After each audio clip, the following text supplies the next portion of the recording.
আসসালামু আলাইকুম সবাইকে। আমি মোহাম্মদ তানভীর ফারুক, পড়াশোনা করছি বুয়েটে। তোমাদের আইসিটি ক্লাস নিয়ে রেগুলারলি কাজ করে থাকি। আজকে তোমাদের সাথে আইসিটির আসলে মানে মিথ ওয়াইজ সবচেয়ে বেশি কঠিন চ্যাপ্টার, যেটা মানে এইচএসসি আইসিটিতে বছরের পর বছর ধরে মানুষ যে চ্যাপ্টার স্কিপ করে, যে চ্যাপ্টারটা মানুষ ভেবে যায় যে এই চ্যাপ্টার থেকে কোশ্চেন আসলে আমি আসলে কোশ্চেনটা আনসার করবো না, আমি অন্য চ্যাপ্টার থেকে করবো। আবার যে চ্যাপ্টার থেকে অনেকে আসলে খুবই ভয় পায়, সেরকম একটা চ্যাপ্টার। সেটা মানে সেরকম একটা চ্যাপ্টার না, এটা একটা ওয়ানারি চ্যাপ্টার, প্রোগ্রামিং। সি প্রোগ্রামিং আমরা এখানে এই প্রোগ্রামিং ভাষা চ্যাপ্টারটার ভিতরে শিখবো। এই সি প্রোগ্রামিংয়ে একদম মোটামুটি জ্ঞানমূলক টাইপের কিছু বেসিক আছে, বেসিক না আসলে জ্ঞানমূলক কথাবার্তা, যে ইতিহাস। সো ওই ইতিহাস থেকে শুরু করে বেসিকের পরে কী কী ধরনের তোমার প্রোগ্রাম তোমার পরীক্ষা আসতে পারে সলভ করার জন্য, অ্যালগরিদম, ফ্লোচার্ট, সব কিছু আমরা এই অধ্যায়ে সলভ করার চেষ্টা করব। আমার দিক থেকে আমার চেষ্টা থাকবে যে বোর্ডে আসছে এরকম কোনো কোশ্চেন দিতে আমার কাছ থেকে, বা এরকম কোনো কোশ্চেনের টাইপ দিতে আমার কাছ থেকে বাদ না যায়। তো তোমাদের প্রতিও আমার রিকোয়েস্ট থাকবে, যদি তোমরা করতে করতে ক্লাসটা এখানে 3টা ক্লাস হবে, আজকে একটা, আর 2টা যাবে পরে, ঈদের আগে শেষ হয়ে যাবে। ঈদের আগে অ্যাকচুয়ালি আমি ট্রাই করবো যে আমাদের কন্টেন্ট মানে অধ্যায়ভিত্তিক যে ক্লাসগুলো আছে এগুলো সব শেষ করে ফেলার। ঈদের পরে এসে তোমাদের সাথে প্র্যাকটিস ক্লাস নেব। তো ঈদের আগে এই প্রোগ্রামিং চ্যাপ্টারটাও শেষ হয়ে যাচ্ছে। তো তোমাদের প্রতি আমার রিকোয়েস্ট থাকবে যে যদি কেউ করতে যে ফিল করো যে এই টাইপের প্রবলেমটা হয়তো বা স্যার ক্লাসে সলভ করার নাই, সো প্লিজ এটা পোস্ট দাও, লেট আস নো। ঠিক আছে? আচ্ছা, তো এই সি প্রোগ্রামিং চ্যাপ্টারটা আজকে শুরু করব, একদম ইতিহাস থেকে শুরু করে, বেসিক থেকে শুরু করে। আজকে যেটা থাকবে, তোমাদের বেসিকে 3 ধরনের প্রবলেম আসে। তোমাদের সরল প্রবলেম বা লিনিয়ার প্রবলেম যেগুলো আছে, তুমি একটা সূত্র, গাণিতিক সূত্র ইউজ করে তুমি প্রবলেমগুলো সলভ করতে পারবা। ওরকম যে কোডগুলো আছে বা ওরকম যে প্রোগ্রামিং প্রবলেমগুলো আছে সেগুলো, একটা আছে শর্তাধীন বা ইফেলসের, আর একটা আছে লুপ। তো আজকে আমরা একদম বেসিক ইতিহাস থেকে শুরু করে প্রোগ্রামিংয়ের যে বেসিক স্ট্রাকচার আছে সেটা দেখে তারপর আমরা একদম ওই যে সরল যে প্রবলেমগুলো আছে সেগুলো সলভ করবো। এটা করে আজকে ক্লাসে শেষ থাকবে। নেক্সট ক্লাসে ইনশাল্লাহ বেসিক যে ইফেলসের প্রবলেম আছে আর লুপের প্রবলেম আছে সেগুলো সলভ করবো। অ্যান্ড থার্ড ক্লাসে আমরা আরও কিছু অ্যাডভান্স জিনিসপাতি দেখে সিকিউ সলভ করে আমরা অতটা শেষ করবো। ঠিক আছে? তো চলো শুরু করা যায়। তো আমরা শুরু করতেই আসলে বলতে হবে যে প্রোগ্রামিং যে তুমি শিখবা, প্রোগ্রামিং বলতে অ্যাকচুয়ালি কি। ধরো এই কোশ্চেন যদি আমি ম্যাক্সিমাম লোকজন করি না তোমাদের ক্লাসের, অনেকে আমাকে ঠিকমতো এই আনসারও দিতে পারবে না যে প্রোগ্রামিং কি, বা এই যে তুমি যে প্রোগ্রাম লেখো প্রোগ্রামটা অ্যাকচুয়ালি কি। ঠিক আছে? এটা তোমাদের আনসারটা কিন্তু দিতে হবে। তো প্রথমেই আছে প্রোগ্রাম। প্রোগ্রামটা কি? প্রোগ্রাম কি হয় অ্যাকচুয়ালি, তুমি কিছু একটা নির্দেশনা যন্ত্রকে দাও, যন্ত্র তোমার নির্দেশনা অনুযায়ী কাজ করে, তাই না? তুমি যন্ত্রকে বলে দাও যে এটা যোগ করো। দেখো তোমরা সবাই হয়তো ক্যালকুলেটর ইউজ করছো, ক্যালকুলেটরের ভিতরেও কিন্তু প্রোগ্রাম করা আছে যে কীভাবে ও কাজগুলো করবে। ওকে, তো এই যে কোনো একটা যন্ত্রকে নির্দিষ্ট নির্দেশনাবলী দিয়ে তোমার তাকে যে কাজটাকে করায় নেওয়া, এটা কি তোমার প্রোগ্রাম বলে। দেখো, যন্ত্রের মাধ্যমে কোনো সমস্যা সমাধানের লক্ষ্যে প্রোগ্রামিং ভাষা ব্যবহার করে প্রোগ্রামের দেওয়া ধারাবাহিক নির্দেশনা, একদম নির্দিষ্ট নির্দেশনার সমষ্টিকে প্রোগ্রাম বলা হয়। ওকে, আচ্ছা, এখন আসি যে সকল সংকেত বা নিয়ম মেনে কম্পিউটারকে আদেশ বা নির্দেশ প্রদান করা হয় তাকে প্রোগ্রামিং ভাষা বলে। মানে ধরো তুমি যে এখন আদেশ বা নির্দেশ দিতেছো, এটা তো বিভিন্ন ভাষায় দেওয়া যায়। আমি যদি কম্পিউটারকে বলি, যে বাংলায় বলি যে 1 আর 2 যোগ করে দাও, কম্পিউটারকে করে দিবে না, তাই না? সো নির্দিষ্ট একটা ভাষা আছে, বা নির্দিষ্ট একটা ভাষা না, নির্দিষ্ট কতিপয় ভাষা আছে। সো এই কতিপয় যে ভাষাগুলা বা এই যে নিয়মগুলা যেগুলো মেনে কম্পিউটারকে আদেশ বা নির্দেশ দিতে হয়, সেগুলোকে তোমার প্রোগ্রামিং ভাষা বলে। ওকে, প্রোগ্রামিং ভাষা কয় ধরনের? একটা আছে সি, একটা আছে সি প্লাস প্লাস, একটা আছে জাভা, একটা আছে পাইথন।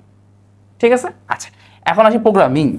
প্রোগ্রামিং কি? এই যে প্রোগ্রামিং ভাষা ব্যবহার করে তুমি যে কম্পিউটারকে যে নির্দেশ দিচ্ছ বা এই যে কাজটা করতেছো, এটাকে তুমি প্রোগ্রামিং বলতে পারো। ওকে, আচ্ছা, এখন আসি এরপরে যে প্রোগ্রামার কি? প্রোগ্রামার যন্ত্রের মাধ্যমে কোনো সমস্যা সমাধানের লক্ষ্যে যে ব্যক্তি প্রোগ্রামিং ভাষা ইউজ করে তোমার যন্ত্রকে ওই নির্দেশনাবলী দেয়, তাকে প্রোগ্রামার বলে। রাইট? এগুলো মানে একটু সবই রিলেটেড, তুমি একটা পারলে বাকিগুলো পারবা, তাই তো? আচ্ছা, তারপর লাস্টটা হচ্ছে ইউজার। ইউজারটা বুঝতে হবে। ইউজার কিন্তু অ্যাকচুয়ালি তোমার প্রোগ্রাম তৈরি করার নাই, ইউজার তোমার প্রোগ্রাম ব্যবহার করবে। ধরো তোমার সবাই ক্যাসিও ক্যালকুলেটর ইউজ করো, আমি তোমাকে একদিন ক্লাসে দেখাইছি ক্যাসিও ক্যালকুলেটর কীভাবে তুমি 3 অধ্যায় ইউজ করো বা এরকম হ্যাক্স। তো ক্যাসিও ক্যালকুলেটরের ইউজার তুমি, কিন্তু তুমি কি ক্যাসিও ক্যালকুলেটরের প্রোগ্রামার না। তুমি কিন্তু ক্যাসিও ক্যালকুলেটর বানাও নি, কিন্তু তুমি কিন্তু ক্যাসিও ক্যালকুলেটরটা কীভাবে কাজ করো তুমি করো নাই। ওটা ক্যাসিও কোম্পানির ভিতরে যে ইঞ্জিনিয়াররা আছে, যে সফটওয়্যার স্পেশালিস্ট আছে তারা। কিন্তু তুমি ইউজার, তুমি জাস্ট ওই প্রোগ্রামটা বা ওই ক্যালকুলেটরটা ব্যবহার করো। ঠিক আছে? আচ্ছা, এখন আসো প্রোগ্রামিংয়ের ইতিহাস। 1945 থেকে তুমি ধরতে গেলে মোটা দাগে বলতে পারো যে প্রোগ্রামিং শুরু হয়েছে। অ্যান্ড এ পর্যন্ত প্রোগ্রামিংয়ের 5টা জেনারেশন দেখা গেছে। কি কি জেনারেশন? একটা প্রথম প্রজন্ম, একটা দ্বিতীয় প্রজন্ম, তৃতীয় প্রজন্ম, চতুর্থ, পঞ্চম। আমাদের সিমের মতোই, রাইট? সিম, ইন্টারনেট, আমরা যখন 5G জেনারেশন আছি, রাইট? সো ওরকম থেকে তুমি বলতে পারতো যে প্রোগ্রামিং মোটামুটি ওরকমই জেনারেশন গেছে। ফার্স্ট জেনারেশনটা কোন টাইম লাইনে ছিল 1945 থেকে 1950, সেকেন্ড জেনারেশন ছিল 1950 থেকে 1960, তারপরটা ছিল 1960 থেকে 1970, 1970 থেকে 1980, অ্যান্ড 1980 থেকে এই পরের টুক হচ্ছে তোমার এখন পঞ্চম জেনারেশন, ঠিক আছে। আচ্ছা, তোমার প্রথম যেটা ছিল সেটাকে মেশিন ল্যাঙ্গুয়েজ বলা হয়। মেশিন ল্যাঙ্গুয়েজটা আমরা কোন ভাষা দিয়ে করতাম? মেশিন ল্যাঙ্গুয়েজটা শুরু ছিল তোমার 0 আর 1 ব্যবহার করে, বা বাইনারি হচ্ছে তোমার ভাষায় আমরা তো কিন্তু শিখছি, বাইনারি সংখ্যা বলতে শিখছি, বাইনারিতে কীভাবে হচ্ছে তোমার এনকোডিং করা হয় সেগুলো দেখছি, তাই না, তৃতীয় অধ্যায়। সো ওই যে 0 আর 1 ব্যবহার করে কম্পিউটারকে নির্দেশ দেওয়াটা হলো তোমার মেশিন ল্যাঙ্গুয়েজে করা হয়তো, ওকে। মেশিন ল্যাঙ্গুয়েজ হচ্ছে 0 আর 1 দিয়ে হইতো। এরপরে অ্যাসেম্বলি ভাষায় কী হলো, যে মেশিন ল্যাঙ্গুয়েজটা পুরোপুরি আসলে ইউজ করা মানুষের জন্য বেশ কঠিন। সো অ্যাসেম্বলি ভাষায় কী হলো, যে কিছু নেমনিক আনা হলো, বা কিছু একটা করে ওয়ার্ড আনা হলো, যেমন হচ্ছে ধরো 0 আর 1 যোগ করতে হবে, 0 অ্যাড 1, এটা হচ্ছে তোমার হচ্ছে 0 আর 1 যোগ করার জন্য অ্যাসেম্বলি ভাষা তৈরি করা হলো। আরও অনেক কিছু তৈরি হয়েছে, তোমাদের কিন্তু বেসিক লাইনে বলার জন্য আমি এরকম অ্যাড বা হচ্ছে সাবস্ট্রাক্ট, ডিভ এগুলো ইউজ করবো, ওকে। সো আরও মানে অ্যাসেম্বলি ভাষাও বেশ কঠিন মানুষ শেখার জন্য। মেশিন ভাষার মতোই 0 আর 1 ইউজ করে যন্ত্রের জন্য নলেজ লাগে, কিন্তু এখানে আর একটু মানে হায়ার লেভেল অফ হচ্ছে তোমার অ্যাক্সেসিবিলিটি মানুষের জন্য একটু ভালো মতো বুঝতে পারে, ওকে। আচ্ছা, তৃতীয় ভাষা হচ্ছে হাই লেভেল ল্যাঙ্গুয়েজ, অ্যান্ড এগুলো এখনও খুব ভালো মতো ইউজ হয়। ধরো আমরা যে সি শিখি, পাইথন শিখি, এগুলো কিন্তু মোটামুটি তোমার হাই লেভেল ল্যাঙ্গুয়েজের ভিতর আসে। আবার সি এর ধরো একটু যে উন্নত যে ভাষা আছে C++, সেগুলো আবার হচ্ছে ভেরি হাই লেভেল। তারপর আমরা যে হচ্ছে 6 অধ্যায়ে যে SQL আছে, ডাটাবেস ম্যানেজমেন্ট সফটওয়্যার, বা ডাটাবেস ম্যানেজমেন্ট সফটওয়্যারের জন্য যে স্ট্রাকচার্ড কোয়েরি ল্যাঙ্গুয়েজ, এগুলো কিন্তু আবার হচ্ছে তোমার very high language or 4th generation of ল্যাঙ্গুয়েজের ভিতর পড়ে যায়, ওকে। আর 5th যেটা আছে এটা হচ্ছে ন্যাচারাল ল্যাঙ্গুয়েজ।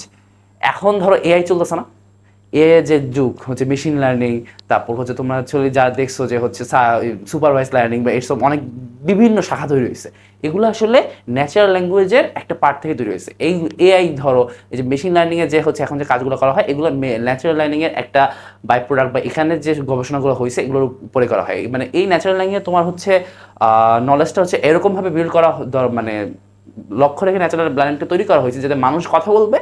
ধরো ওই যে বললাম না যে আমি বাংলা বললে কি প্রোগ্রাম বা কম্পিউটার কি বুঝবে, ন্যাচারাল লার্নিংটা এভাবে, ন্যাচারাল ল্যাঙ্গুয়েজটা এভাবেই তৈরি করা হয়েছে যাতে আমি বাংলায় বললেও কম্পিউটার কাজ করতে পারে, বাংলা না অ্যাটলিস্ট ইংলিশে বললে যাতে কম্পিউটার কাজ করতে পারে, বা আমার যে ইংলিশে আমি কথা বলি এর সাথে যাতে হায়ার লেভেল অফ ম্যাচিং থাকে, ধর বুঝছো।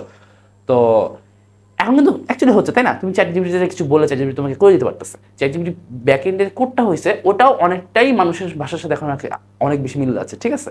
সো তুমি এই 5টা যদি তুমি জেনারেশনটা একটু মানে টাইম লাইনটা অত বেশি ইম্পর্টেন্ট না, কিন্তু এই 5টা কোনটায় কী ধরনের ল্যাঙ্গুয়েজ ইউজ হতো এটা মনে রাখা তো ইম্পর্টেন্ট, এখান থেকে এমসিকিউ আসতে পারে, ঠিক আছে। সো এই পার্টটা তোমার মেইনলি এমসিকিউর জন্য। আর হচ্ছে তোমার এই যে মেশিন ল্যাঙ্গুয়েজ আছে, এখান থেকে ক খ, অ্যাসেম্বলি ল্যাঙ্গুয়েজ থেকে ক খ, মানে ডিটেলস যে এটা কেন ভালো না, এটা কেন কি সুবিধা অসুবিধা তোমার হচ্ছে ক খতে আসতে পারে, ওকে। আচ্ছা, এখানে আমি বেশ ডিটেলসে বলছি, এই দেখো মেশিন ল্যাঙ্গুয়েজের সুবিধা কি, আবার হচ্ছে অসুবিধা কি, এগুলো সব কিছু দেওয়া আছে, তোমরা একটু ডিটেলসে পড়বা। আমি তোমাদের জন্য ইম্পর্টেন্ট পার্টগুলো দেখায় যাই।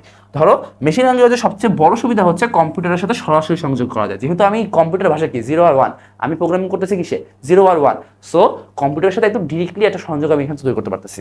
তারপর হচ্ছে তোমার এখানে কি যেহেতু কম্পিউটার ভাষাতেই আমি হচ্ছে লিখতেছি, সো আমি এখানে কি কোনো অনুবাদ বা অনুবাদকের প্রয়োজন হয় না, ঠিক আছে। আচ্ছা, সো যেহেতু কোনো অনুবাদকের প্রয়োজন নাই, সো কি দ্রুত হচ্ছে, আর কি প্রোগ্রাম রান করতে অল্প মেমোরির প্রয়োজন, ঠিক আছে। যখন কম্পিউটারের ভাষা আছে সেই ভাষাতে আমি করতেছি, ধরো তোমরা অনেকে হচ্ছে গুগল ট্রান্সলেটর ইউজ করছো না, অনেকে হয়তো এখন ইংরেজির জন্য করছো, বা তুমি যদি কখনো হচ্ছে একটু দূরের কোনো দেশে যাও যেখানে ইংরেজিও ভাষা না বাংলাও ভাষা না, তখন হয়তো তুমি হচ্ছে ওই দেশের ভাষার জন্য তুমি একটা হচ্ছে গুগল ট্রান্সলেটর ইউজ করবে, রাইট। সো গুগল ট্রান্সলেটর যখন তুমি একটা বাংলা বলো, ওটা ইংরেজি হওয়ার জন্য কিছু টাইম লাগে না, তোমার ওখানে লেখা লাগে না, তোমার একটা মেমোরি লাগে না। সো এই যে যখন তোমার ট্রান্সলেটরটা লাগবে না, তখন তোমার অল্প মেমোরিতে কাজ হয়ে যাবে, দ্রুত কাজ হয়ে যাবে, অ্যান্ড তোমার হচ্ছে কি অনুবাদের যেহেতু প্রয়োজন হচ্ছে না, তোমার একদম সরাসরি একটা সংযোগও তৈরি হচ্ছে, ওকে। আচ্ছা, এখানে অসুবিধার কি, এই 0 আর 1 ব্যবহার করে প্রোগ্রাম লেখা অনেক কষ্টসাধ্য, মানে অনেক, ঠিক আছে। আচ্ছা, এখনও কিন্তু মেশিন লার্নিং শেখা হয়, এখনও কিন্তু মেশিন লার্নিংয়ের উপরে অনেক বেশি হচ্ছে পড়াশোনা হয়। অ্যাকচুয়ালি যারা অনেক বেশি স্কিল তারাই এই ধরনের কাজে যায়, তাছাড়া আসলে এই ধরনের কাজে এখন মানুষ ঢোকার সাহস করতে পারে না। আচ্ছা, এখন আসি যে মানুষের জন্য বোঝা অনেক কঠিন, তোমার লিখতে অনেক সময় লাগে, ভুল হওয়ার পর ভুল হচ্ছে ঠিক করাও অনেক সময় লাগে, ঠিক আছে। ভুল শনাক্ত করা এবং ভুল যদি দূর করাও কি অনেক সময় লাগে। সবচেয়ে বড় আরেকটা অসুবিধা হচ্ছে এই যে এটা হচ্ছে সবচেয়ে বড় অসুবিধা, যে এক ধরনের কম্পিউটারের জন্য লেখা প্রোগ্রাম অন্য ধরনের কম্পিউটারে ব্যবহার করা যায় না, এইটা মনে রাখতে হবে, ঠিক আছে। তুমি তোমার কম্পিউটারে যে কোডটা লিখলা, এটা তুমি যে তোমার হচ্ছে স্কুল কম্পিউটারে তুমি রান করতে পারবা না, ঠিক আছে। তুমি তোমারটার জন্য যেটা লিখছো ওটা শুধু তোমারটার জন্যই প্রযোজ্য। এখন ভাবো এটা যদি আসলে হইতো, আমরা কি হচ্ছে মানে ফোনে কি তোমরা অনেক ধরনের অ্যাপ ডাউনলোড করো না প্লে স্টোর থেকে, তাহলে প্লে স্টোরে কি ওই অ্যাপগুলা সব ধরনের মোবাইল ফোনের জন্য যাতে ইউজ করা যায় সেরকম করে প্রোগ্রাম করা, তাই তো? কিন্তু তোমরা যদি শুধুমাত্র তোমার ফোনের জন্য কোনো একটা অ্যাপ বানাইতা, তাহলে কি তোমার প্লে স্টোর থেকে তুমি ডাউনলোড করতে পারতা, বা তোমার অ্যাপটাকে তোমার একটা ফ্রেন্ড চালাতে পারতো না। সো এরকম মানে তোমার মেশিন লার্নিং হচ্ছে তোমার ফোনের জন্য শুধুমাত্র একটা কাজ করানো। আর এখন আমরা যে নতুন যে ল্যাঙ্গুয়েজগুলো আস্তে আস্তে আসছে অন্যান্য জেনারেশনে, এখন কি সব চেষ্টা করা হয় যাতে সবাই হচ্ছে মানে আমি একটা অ্যাপ তৈরি করছি এটা যাতে সবাই ইউজ করতে পারে। ওকে, আচ্ছা এবারে সে অ্যাসেম্বলি ল্যাঙ্গুয়েজ, এই যে বিভিন্ন সংকেত বা নেমনিক ব্যবহার করে যে ভাষা করা হয়, অ্যাসেম্বলি ল্যাঙ্গুয়েজ লেখার জন্য 0 আর 1 ব্যবহার না করে তোমার বিভিন্ন সংকেত ব্যবহার করা হয়, ঠিক আছে? তো শান্তি এই যে অ্যাড মাইনাস এগুলো হচ্ছে তোমার বিভিন্ন সংকেত বা নেমনিক, ঠিক আছে, নেমনিক। আচ্ছা এখন আসি যে এই অ্যাসেম্বলি ভাষা আবার 4টা অংশ আছে। তোমাকে অত বেশি ডিটেলসে বোঝা লাগবে না কোনটা কি, 4টা অংশ তোমাকে চিনতে হবে, যে label, opcode, operant, comment. Label কি? প্রোগ্রাম একটা নির্দিষ্ট স্থানকে চিহ্নিত করতে তুমি লেবেল ইউজ করবা। লেবেল কি? ওই যে প্রাইস লেবেল থাকে না, যে কোনো জিনিস কিনতে যাও প্রাইস লেবেল থাকে, ওই লেবেলটা হচ্ছে কি ওই অংশটার ওই বস্তুটার দাম নির্দেশ করার জন্য দেওয়া থাকে। সো কোডের যে কোনো একটা স্থানকে নির্দেশ করার জন্য তুমি লেবেল ইউজ করবা।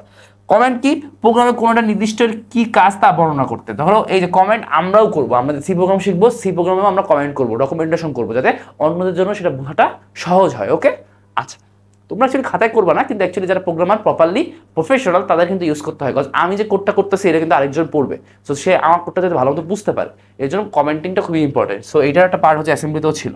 আর হচ্ছে অপকোড আর অপারেন্ট। অপকোড আর অপারেন্টকে আমি বলি চলো। ধরো তুমি একটা কাজ করবা এ প্লাস বি, এই দুটো চলককে তুমি যোগ করবা। ওকে, এখন এই যে তুমি যে দুইটা চলককে তুমি যোগ করতেছো, এই দুটো চলক মানে তুমি যার উপরে অ্যাকচুয়ালি কাজটা করতেছো, তুমি কি কাজ করতেছো? তুমি কাজটা করতেছো যোগ, তাই না? তুমি যোগ, এই তুমি যে কাজটা করতেছো সেই কাজটাকে বলা হয় অপকোড। যে কাজটা করতেছো সেটাকে বলা হয় অপকোড। আর তুমি যাদের উপরে কাজটা করতেছো সেটাকে তাদেরকে বলা হয় অপারেন্ট। ঠিক আছে, এখানে বাংলা সংজ্ঞা লেখা আছে, এটা বুঝো। তুমি যাদের উপরে কাজ করতেছো তারা অপারেন্ট, তুমি যে কাজ করতেছো সেটা হচ্ছে অপকোড। ওকে, আচ্ছা এখন আসি সুবিধা। এই সুবিধাগুলো কি কি? এটা হচ্ছে মেশিন ভাষার থেকে সহজে বোঝা যায়, তারপর মেশিন ভাষার থেকে লেখা সহজ, তারপর মেশিন ভাষা থেকে হচ্ছে রচনা করতে সময় কম লাগে। আমি কেন বারবার মেশিন ভাষা ইউজ করতেছি? কজ এর পরেগুলো আরো সহজ, এর পরেগুলো আরো কম টাইম লাগে। ওকে, আচ্ছা তো হচ্ছে প্রোগ্রাম সহজে কি মেশিন ভাষার থেকে সহজে পরিবর্তন করা যায়, অ্যান্ড মেশিন ভাষার থেকে সহজে ত্রুটি বের করে তার সমাধান করা যায়।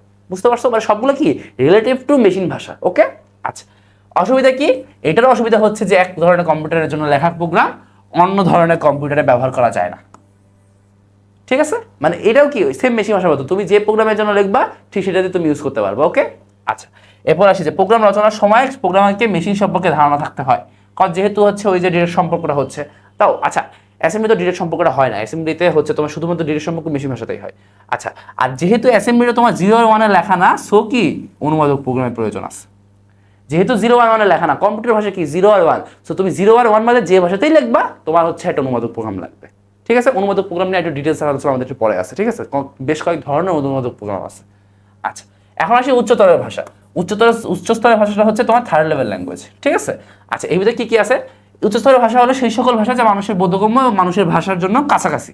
হ্যাঁ এটা কিন্তু সত্য কথা, আমরা যে কোড করবো তোমরা বুঝতে পারবে যে কিছু কিছু জিনিস আছে যেগুলো তোমাদের কাছে মেক সেন্স করবে না, কিন্তু অনেক জিনিস তুমি একটা স্ট্রাকচার বোঝার জন্য তোমার জন্য মাথায় মানে তুমি রাখতে পারবে, মানে আমাদের সাথে সামওয়াট রিলেটেবল। ওকে, আচ্ছা এটা কি যন্ত্র নির্ভর ভাষা নয়, তুমি একটা যে কোনো কম্পিউটার, ধরো আমি যদি পিসিতেও কোডিং করি আমি চাইলে আমার ল্যাপটপে রান করতে পারবো, কোনো সমস্যা নাই। ওকে, আচ্ছা এখন আসি ধরো হচ্ছে হ্যাঁ এই ভাষা শুধু সহজ, কিন্তু কম্পিউটার কি সরাসরি বুঝতে পারে না, তোমার কি লাগে? ট্রান্সলেটর লাগে, অনুবাদক লাগে। এটা কি তৃতীয় প্রজন্মের ভাষা? এখানে তোমার কিছু আছে, এই যে Fortran, BASIC, Pascal, COBOL, C plus plus, Visual Basic, Java, Python, এগুলো সবগুলো কি? এগুলো সবগুলো হচ্ছে তোমার তৃতীয় মানে থার্ড লেভেল ল্যাঙ্গুয়েজ। ওকে, বা তৃতীয় স্তরের ভাষা বা উচ্চ স্তরের ভাষা। ওকে, আচ্ছা এখন কি সুবিধা আছে? সুবিধা হচ্ছে প্রোগ্রামার বান্ধব, সময় কম লাগে, তোমার খুবই দ্রুত হচ্ছে তোমার ত্রুটি হচ্ছে তোমার ডিবাগ করা যায়, মানে কি ভুল খুঁজে বের করা যায়, এই যে প্রোগ্রামের ত্রুটি বের করে তার সংশোধন অর্থাৎ ডিবাগিং কি সহজ হয়ে যাবে। ওকে, আচ্ছা হচ্ছে অভ্যন্তরীণ গঠন সম্পর্কে, যেহেতু হচ্ছে কম্পিউটারের সাথে আমি ডিরেক্টলি হচ্ছে সম্পর্ক স্থাপন করতেছি না, সো কম্পিউটার অভ্যন্তরীণ ধারণ সম্পর্কে আমার ধারণা রাখা লাগতেছে না। আমি আজকে এই কম্পিউটার করতেছি, এখানে এক ধরনের গঠন, আমার পিসিতে আরেক ধরনের গঠন, সো আমি কি যে কোনো জায়গায় অভ্যন্তরীণ গঠন বাদেই আমি করতে পারতেছি। আচ্ছা আবার এক কম্পিউটারের জন্য লেখা প্রোগ্রাম এক জায়গায় ইউজ করা যায়। অসুবিধা হচ্ছে এখানে হচ্ছে সরাসরি যোগাযোগ করা যায় না কম্পিউটারের সাথে, অনুবাদ করে কম্পিউটারকে বুঝিয়ে দিতে হয়, টাইম কি বেশি লাগে, হচ্ছে তুলনামূলক ধীরগতি হয়, এবং কি বেশি মেমোরি প্রয়োজন হয়। সিম্পল, তোমার কাছে কি ওই গুগল ট্রান্সলেটরে তোমার লেখা লাগতেছে, মেমোরি খরচ হচ্ছে, তোমার গুগল ট্রান্সলেটর অ্যাপটা তোমার ফোনে রাখা লাগবে, মেমোরি খরচ হচ্ছে, মানে ওরকম করে ভাবো, ট্রান্সলেটর রাখলে বেশি মেমোরি, ট্রান্সলেটর রাখলে ধীর গতি, ট্রান্সলেটর রাখলে সরাসরি সম্পর্ক হচ্ছে না। ওকে, আচ্ছা এখন আসি চতুর্থ লেভেল ল্যাঙ্গুয়েজ। চতুর্থ লেভেল ল্যাঙ্গুয়েজটা কি? তোমার চতুর্থ লেভেল ল্যাঙ্গুয়েজ তোমাদের লেভেলে এর আগের বছর পর্যন্ত, ধরো এর আগে পর্যন্ত কি ছিল, শর্ট সিলেবাস ছিল।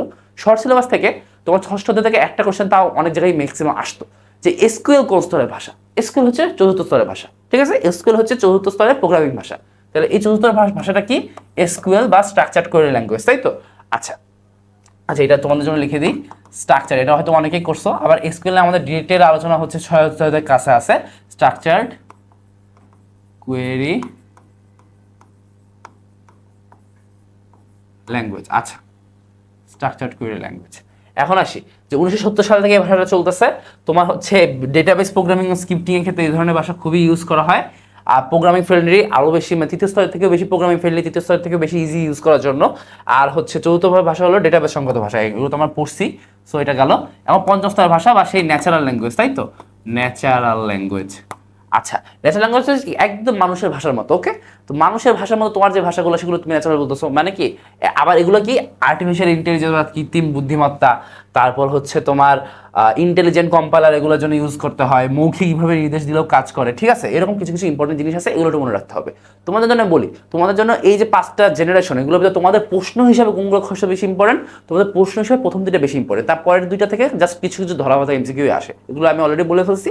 তোমরা একটু প্র্যাকটিস করবো, তাহলে আরো ভালো আইডিয়া পাবে। ওকে, এখন চলো তোমাদেরকে কিছু এক্সট্রা হচ্ছে এমসিকিউ দিয়ে দিই, যে কিছু কিছু ধরো প্রোগ্রামিং ভাষা আছে, ধরো এখানে ধরো এরকম আছে প্রোলগ, ধরো এই যে লিখলাম প্রোলগ, বড় হাতে লিখি প্রোলগ। তারপর ধরো আছে হচ্ছে এখানে নাই, এখানে ধরো হচ্ছে এই যে তৃতীয় স্তরের ভাষাতে আছে যে হচ্ছে ফোরট্রান, তারপর হচ্ছে তোমার সিলিস্প নাই। আচ্ছা, ধরো এখানে আছে প্রোলগ হচ্ছে তোমার ফোরট্রান,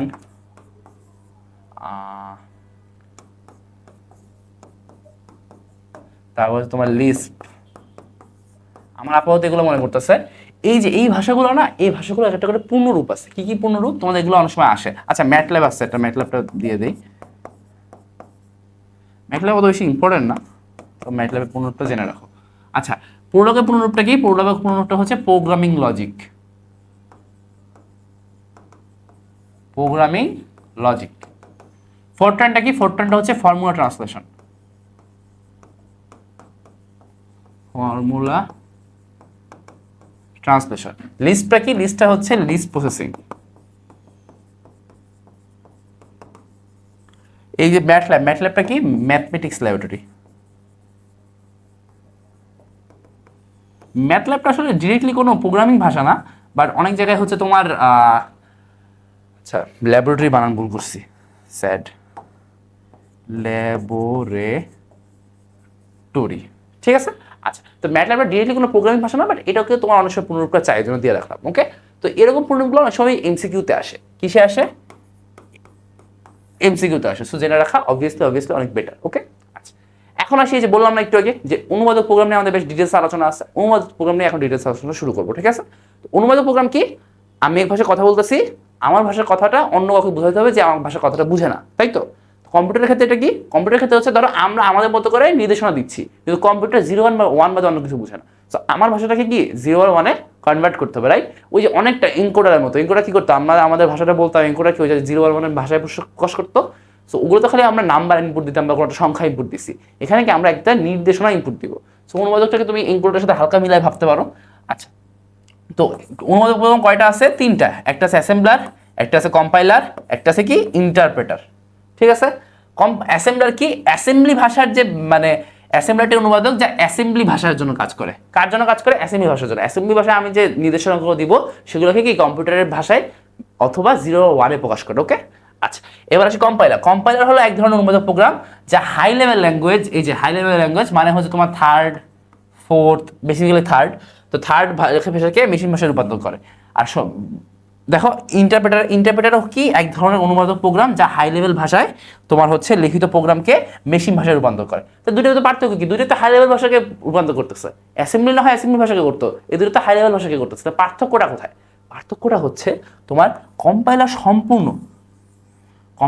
তোমার যে হাই লেভেল ভাষায় যে প্রোগ্রামটা তুমি লেখো এই পুরোটাকে তোমার হচ্ছে একবারে কনভার্ট করতো, একবারে তোমার হচ্ছে মেশিন করে কনভার্ট করতো, একবারে ভুল ধরে দেখাই দিত। আর এই যে ইন্টারপ্রেটার কি করে? ইন্টারপ্রেটার লাইন বাই লাইন কাজ করে। ইন্টারপ্রেটার লাইন বাই লাইন কাজ করে। ঠিক আছে? আচ্ছা, এখন তোমাদেরকে যেটা বুঝতে হবে যে আমরা যে শিখবো সি ভাষা কোন ল্যাঙ্গুয়েজে কাজ করে, সি মানে কোন ইন্টারপ্রেটার মানে কোন ধরনের হচ্ছে তোমার অনুবাদ প্রোগ্রামে কাজ করে। এটা হচ্ছে সি ভাষা হচ্ছে তোমার কম্পাইলারে কাজ করে। তাহলে কি সি ল্যাঙ্গুয়েজ আমরা যেটা শিখবো এটা হচ্ছে তোমার কম্পাইলারে কাজ করবে। এটা তুমি যদি রান করতে চাও তোমাকে কম্পাইলার লাগবে। আর ধরো এই ইন্টারপ্রেটারের একটা ভালো উদাহরণ হচ্ছে পাইথন কি করে? পাইথন তোমার লাইন বাই লাইন কাজ করে, লাইন বাই লাইনে তোমার ভুলগুলোকে দেখায় দেয়। ওকে, আচ্ছা। তো অ্যাসেম্বলার আছে, অ্যাসেম্বলার নিয়ে আমি অলরেডি বলে ফেলছি, এরকম আমার পড়তেছিল, তোমরা একটু দেখে নিও যে অ্যাসেম্বলি ভাষাকে মেশিন করে রূপান্তর করবে। এরপর আছে কম্পাইলারে তোমার একটা উদাহরণ কি সি ভাষা, আমাদের জন্য সবচেয়ে বেশি ইম্পর্ট্যান্ট। তো হচ্ছে এটাই। আর হচ্ছে সুবিধা আছে যে একবারে হচ্ছে তোমার বস্তু প্রোগ্রামকে মানে পুরো প্রোগ্রামটাকে একবারে বস্তু প্রোগ্রামে রূপান্তর করে। তারপর হচ্ছে কোনো ভুল থাকলে জানিয়ে দেয়, কোনো লিঙ্ক করে দেয়, প্রয়োজনীয় মেমোরি ব্যবস্থা করে থাকে। অসুবিধা কি? তোমার ধাপে ধাপে ভুল শনাক্ত করা যায় না, সংশোধনও করা যায় না। তারপর হচ্ছে কি বেশি জায়গার প্রয়োজন হয়। যখন তুমি সব কিছু একবারে নিয়ে ধরো লেটস সে তোমরা এইচএসসি পরীক্ষা দিবা না, তোমার এইচএসসি পরীক্ষা কি খাতায় লিখবা না? খাতা কি একজন টিচারের কাছে যাবে, সেই টিচার হচ্ছে এরকম একটা বান্ডিল নিবে, বান্ডিল নিয়ে তার বাসায় রাখবে, একটা জায়গা লাগবে, তারপর কি আস্তে আস্তে দেখবে, তারপর দেখে কি আবার সব একসাথে ব্যাগ দিবে, রাইট? এটাকে ভাবো কম্পাইলারের মতো। আর ধরো তোমার বাসায় যে টিচার পড়াইতে আসে সেই টিচার কি তুমি একটা জিনিস করতে দিলে তোমাকে লাইন বাই লাইন দেখে বা প্রতিটা ম্যাথ ধরে দেখে, ওরকম খাতা ধরে কি দেখে না। তো কি তুমি বাসার টিচার যখন পড়ায় তার কি ওরকম কোনো জায়গা খরচ হয়? তার কি মানে বাসায় নিজে রাখা লাগে বা তার নিজে যখন টেবিলে কি অনেক বেশি জায়গা খরচ হয়? জায়গা খরচ কিন্তু হচ্ছে না, কারণ সে কি তুমি একটা করে কাজ করতেছে। আর যখন সে যদি তোমার কাছে এরকম দিত 100টা ম্যাথ দিয়ে দিত, তার পরের দিন তার বাসায় নিয়ে যায় অথবা কিছু একটা করে সে হচ্ছে 100টা ম্যাথ একবারে দেখবে, তখন কিন্তু আসলে তোমার হচ্ছে আরো বেশি জায়গা খরচ হইতো, সেটা বুঝতে হবে। আর অবভিয়াসলি লাইন বাই লাইন তুমি যদি হচ্ছে ভুলগুলো নেও তাহলে হয়তো তোমার জন্য সুবিধা হতে পারে ভুলগুলো সংশোধন করার ক্ষেত্রে। কিন্তু তোমার মানে ওভারঅল হিসাব করলে এই পুরাটাকে যখন তুমি একবারে হচ্ছে কাজ করবা বা পুরো ভুলগুলোকে যখন একবারে দিয়ে দিবা তখন অনেক দ্রুত প্রোগ্রামটা হচ্ছে কাজ হবে। এটা হচ্ছে মানে পুরো প্রোগ্রামটা অনেক দ্রুত যাবে, এটা আসলে এক্সপেক্ট করা যায়। ঠিক আছে, মানে আমি সব কিছু একবার বলে দিচ্ছি, তুমি একবার ঠিক করে দিচ্ছ, আমি আবার একবার হয়ে গেছে। কিন্তু লাইন বাই হলে আমি দিচ্ছি, তুমি ঠিক করতেছো, আবার নিচ্ছি, আবার দিচ্ছি, মানে এটা ব্যাক অ্যান্ড ফোর্থটা বেশি হচ্ছে। ওকে, আচ্ছা। এখন কম্পাইলারের ক্ষেত্রে আচ্ছা এটা একটু পরে আসতেছে, এই ইন্টারপ্রেটারটা পড়া আছে, তারপর একটা জিনিস বলবো। আচ্ছা, ইন্টারপ্রেটার তো অলরেডি বলে ফেলছি যে লাইন বাই লাইন কাজ করে। এটার একটা উদাহরণ কি? এটার একটা উদাহরণ হচ্ছে পাইথন। এই উদাহরণগুলো বেসিক্যালি এমসিকিউতে বেশি আসে। ওকে, আচ্ছা। সুবিধা কি? লাইন বাই লাইন কাজ করে। তারপর হচ্ছে ভুল সংশোধন বা পরিবর্তন করা কি সহজ। তারপর কি ইন্টারপ্রেটার আকারে ছোট, মেমোরিতে সেভ করে রাখতে হয় না। কেন রাখতে হয় না? ওই যে তোমার বাসার সেই টিচার সে কি একটা একটা করেই তো দেখে, তো মেমোরিতে তো সেভ রাখার প্রয়োজন নেই। আচ্ছা, এই যে পাইথন ব্যবহার করে প্রোগ্রামকে কাজের উপযোগী করতে অনেক সময় লাগে, কারণ কি ওই লাইন বাই লাইন এক একটা করে ভুল দিচ্ছে, এক একটা করে ঠিক হচ্ছে, এক একটা করে আবার ভুল দিচ্ছে, মানে কি ব্যাক অ্যান্ড ফোর্থ বেশি হচ্ছে, তাই তো? আচ্ছা, এবার আসি কি তোমার হচ্ছে ইন্টারপ্রেটারের মাধ্যমে রূপান্তরিত প্রোগ্রাম পুনরায় রূপান্তরের প্রয়োজন হয়। তুমি একটা ইন্টারপ্রেটার দিয়ে প্রপারলি তুমি রূপান্তর রূপান্তর করে দেখা যাবে যে তোমাকে আবার যে হচ্ছে রূপান্তর করা হচ্ছে, মানে পুরোটা একবার হয়েছে, তুমি ঠিক করছো, লাইন বাই লাইন করে একবার গেছে, তারপর কি আবার ঘুরে আসা রাখতেছে। ওকে, ধরো আমি তোমাদের পার্সোনাল এক্সপিরিয়েন্স বলি। আমি হচ্ছে এই লাস্ট টার্মে আমার ভার্সিটিতে তোমার ফার্স্ট ইয়ারে বা হচ্ছে এরকম টাইমে বিভিন্ন টাইমে অ্যাকচুয়ালি প্রোগ্রামিং কোর্স থাকে, যে মানে যে ডিসিপ্লিনের হোক না কেন তার হচ্ছে প্রোগ্রামিংয়ের কোর্স করা লাগে। এখন সবার জন্য ধরতে গেলে বাধ্যতামূলক। আর আমি সিএসসিতে না হলেও আমি ধরতে গেলে আমার যে ডিসিপ্লিনে আমি পড়াশোনা করি এখান থেকেও প্রচুর পরিমাণে প্রোগ্রামিং লাগে। ঠিক আছে, ওই রিলেটেড অনেক কাজকর্ম আছে, ওখানে অনেক অ্যাপ্লিকেশন আছে। তো আমি শিখছি কি, আমি এই টার্মে পাইথন শিখছি। ঠিক আছে, ধরো এখন হয়তো বা এসএসসি লেভেলে হচ্ছে পাইথন পড়ায়, কিন্তু আমি এসএসসি লেভেলে শিখে আসিনি, আমি শিখছি কখন? ভার্সিটিতে এসে। বিকজ আমাদের এসএসসি লেভেল হচ্ছে শর্ট সিলেবাস ছিল, তো বাদ দিয়ে দিচ্ছে বা ওই সময় কারিকুলামে ছিল না। সো আমি আগে কি শিখছি? আমি আগে এইচএসসির সি প্রোগ্রামিং শিখছি, তারপর আমি পাইথন শিখছি। পাইথন রান হইতে অনেক টাইম লাগে, সি প্রোগ্রাম কি অনেক কম টাইমে রান হয়, এটা একদম ট্রু। ধরো যে একটা পাইথন প্রোগ্রাম রান হইতে 5 সেকেন্ড লাগতে পারে, সেটা অনেক সময় সি প্রোগ্রামিংয়ে 1 সেকেন্ডও লাগে না, 1 সেকেন্ডের থেকেও কম লাগে। বুঝতে পারছো? মানে কি এর জন্য কি সি প্রোগ্রামিং বা এই যে কম্পাইলার, সি প্রোগ্রামিং কি হয় কম্পাইলার দিয়ে, পাইথনটা কি হয় তোমার হচ্ছে ইন্টারপ্রেটার দিয়ে, এই জন্য পাইথনে কি বেশি টাইম লাগতেছে। ওকে, আচ্ছা এখন আরেকটু কথা আছে, একটা জিনিস আছে, ধরো তুমি যে কোড করতেছো, ধরো এটা হচ্ছে কম্পিউটারের স্ক্রিন, এটা তুমি কোড করছো, তোমার করা কোড, তোমার করা কোড, এইটা ধরো হচ্ছে ট্রান্সলেটর যে আছে সে কম্পাইলার হইতে পারে, ইন্টারপ্রেটার হইতে পারে, এনিওয়ান হচ্ছে ট্রান্সলেটর যে আছে সে হচ্ছে ইন্টারপ্রেট করছে, ইন্টারপ্রেট করে তোমার এখানে কি 0 আর 1 দিয়ে তোমার হচ্ছে কম্পিউটার ভাষার জন্য করছে। এই যে তোমার হচ্ছে তোমার যে লেখা কোডটাকে কম্পিউটার ভাষায় যে রূপান্তর করলো, তোমার লেখা কোডটাকে একটা আলাদাভাবে বলা হয় যে সোর্স কোড। কি বলা হয়? সোর্স কোড, মানে যে সোর্স থেকে বেসিক্যালি কোডটাকে পাওয়া গেছে। আর তোমার যেটাকে রূপান্তর করছে সেটাকে বলা হয় অবজেক্ট কোড। কি বলা হয়? Object code. ধরো এই যে কম্পাইলারের সুবিধাটা কথা ছিল যে পুরো প্রোগ্রামটাকে একবারেই বস্তু প্রোগ্রামে রূপান্তর করে। বস্তুর ইংরেজি কি? অবজেক্ট না? তাহলে পুরো প্রোগ্রামটাকে, পুরো যে সোর্স কোডটা আছে বা পুরো যে হচ্ছে তোমার যে তুমি কোডটা দিয়ে দিছো সেটাকে একবারে কি অবজেক্ট কোডে রূপান্তর করে বা বস্তু কোডে রূপান্তর করে। বুঝতে পারছো? আচ্ছা, তো এখানে আবার কিছু পার্থক্য বলা আছে। পার্থক্য আমি এখন ততক্ষণে অনেক কিছু বলে ফেলছি। এই যে লাস্টের এগুলো বেশি ইম্পর্টেন্ট এমসিকিউ এর জন্য, এগুলো একটু দেখবা আলাদা করে। আমি অলরেডি সব কিছুই বলে ফেলছি, এমন কিছু না যে বাদ দিচ্ছি। ওকে, একটু পড়বা। আচ্ছা, এখন আসি আমাদের মোটামুটি আস্তে আস্তে এখন আমরা হচ্ছে একটা প্রোগ্রাম কীভাবে লিখতে হয় সেই আস্তে আস্তে, বা একটা প্রোগ্রামিং একটা সমস্যা দিলে সেটা কীভাবে সলিউশন করতে হয় আমরা সেই দিকে আস্তে আস্তে যাবো। ওকে, আচ্ছা, তো চলো আস্তে আস্তে যাই। এখন আসবো যে একটা আদর্শ প্রোগ্রাম কীভাবে কাজ করে। ধরো আদর্শ সব কিছু আছে না, যে আদর্শ ছেলে আছে, ওই যে কুসুম কুমারী দাসের দেখা কবিতা ছিল যে আমাদের দেশে হবে সেই ছেলে কবে, কথায় না বড় হয় কাজে বড় হবে। আদর্শ ছেলে, আমরা কয়জন আদর্শ মানুষ হইতে পারি? আস্ক ইয়োরসেলফ, তুমি কি আদর্শ? তুমি কি তোমার লাইফ নিয়ে হ্যাপি? আমি আমার লাইফ নিয়ে হ্যাপি না, আমি বেশ আনহ্যাপি। আমার হচ্ছে লাইফের শিডিউল প্রপারলি ঠিক নাই, আমি হলে থাকি, বেশ প্যারা খাই, আমি যেভাবে লাইফে লিড করতে চাই আমি পারি না। বা আমার সামনে যেটা স্ট্যান্ডার্ড সেট করা আছে যে এটা হচ্ছে আদর্শ বা এটা হচ্ছে একটা আদর্শ মানুষের লাইফ রুটিন, তুমি এটাকে মেনটেন করো, আমি পারতেছি না। সো আমি কি অলওয়েজ আনহ্যাপি, কারণ কি ওই যে আদর্শ যে স্ট্যান্ডার্ডটা আছে সেটা আমি মেনটেন করতে পারতেছি না। সো প্রোগ্রামের ক্ষেত্রেও এরকম কি একটা আদর্শ স্ট্যান্ডার্ড আছে। স্ট্যান্ডার্ডটা কি?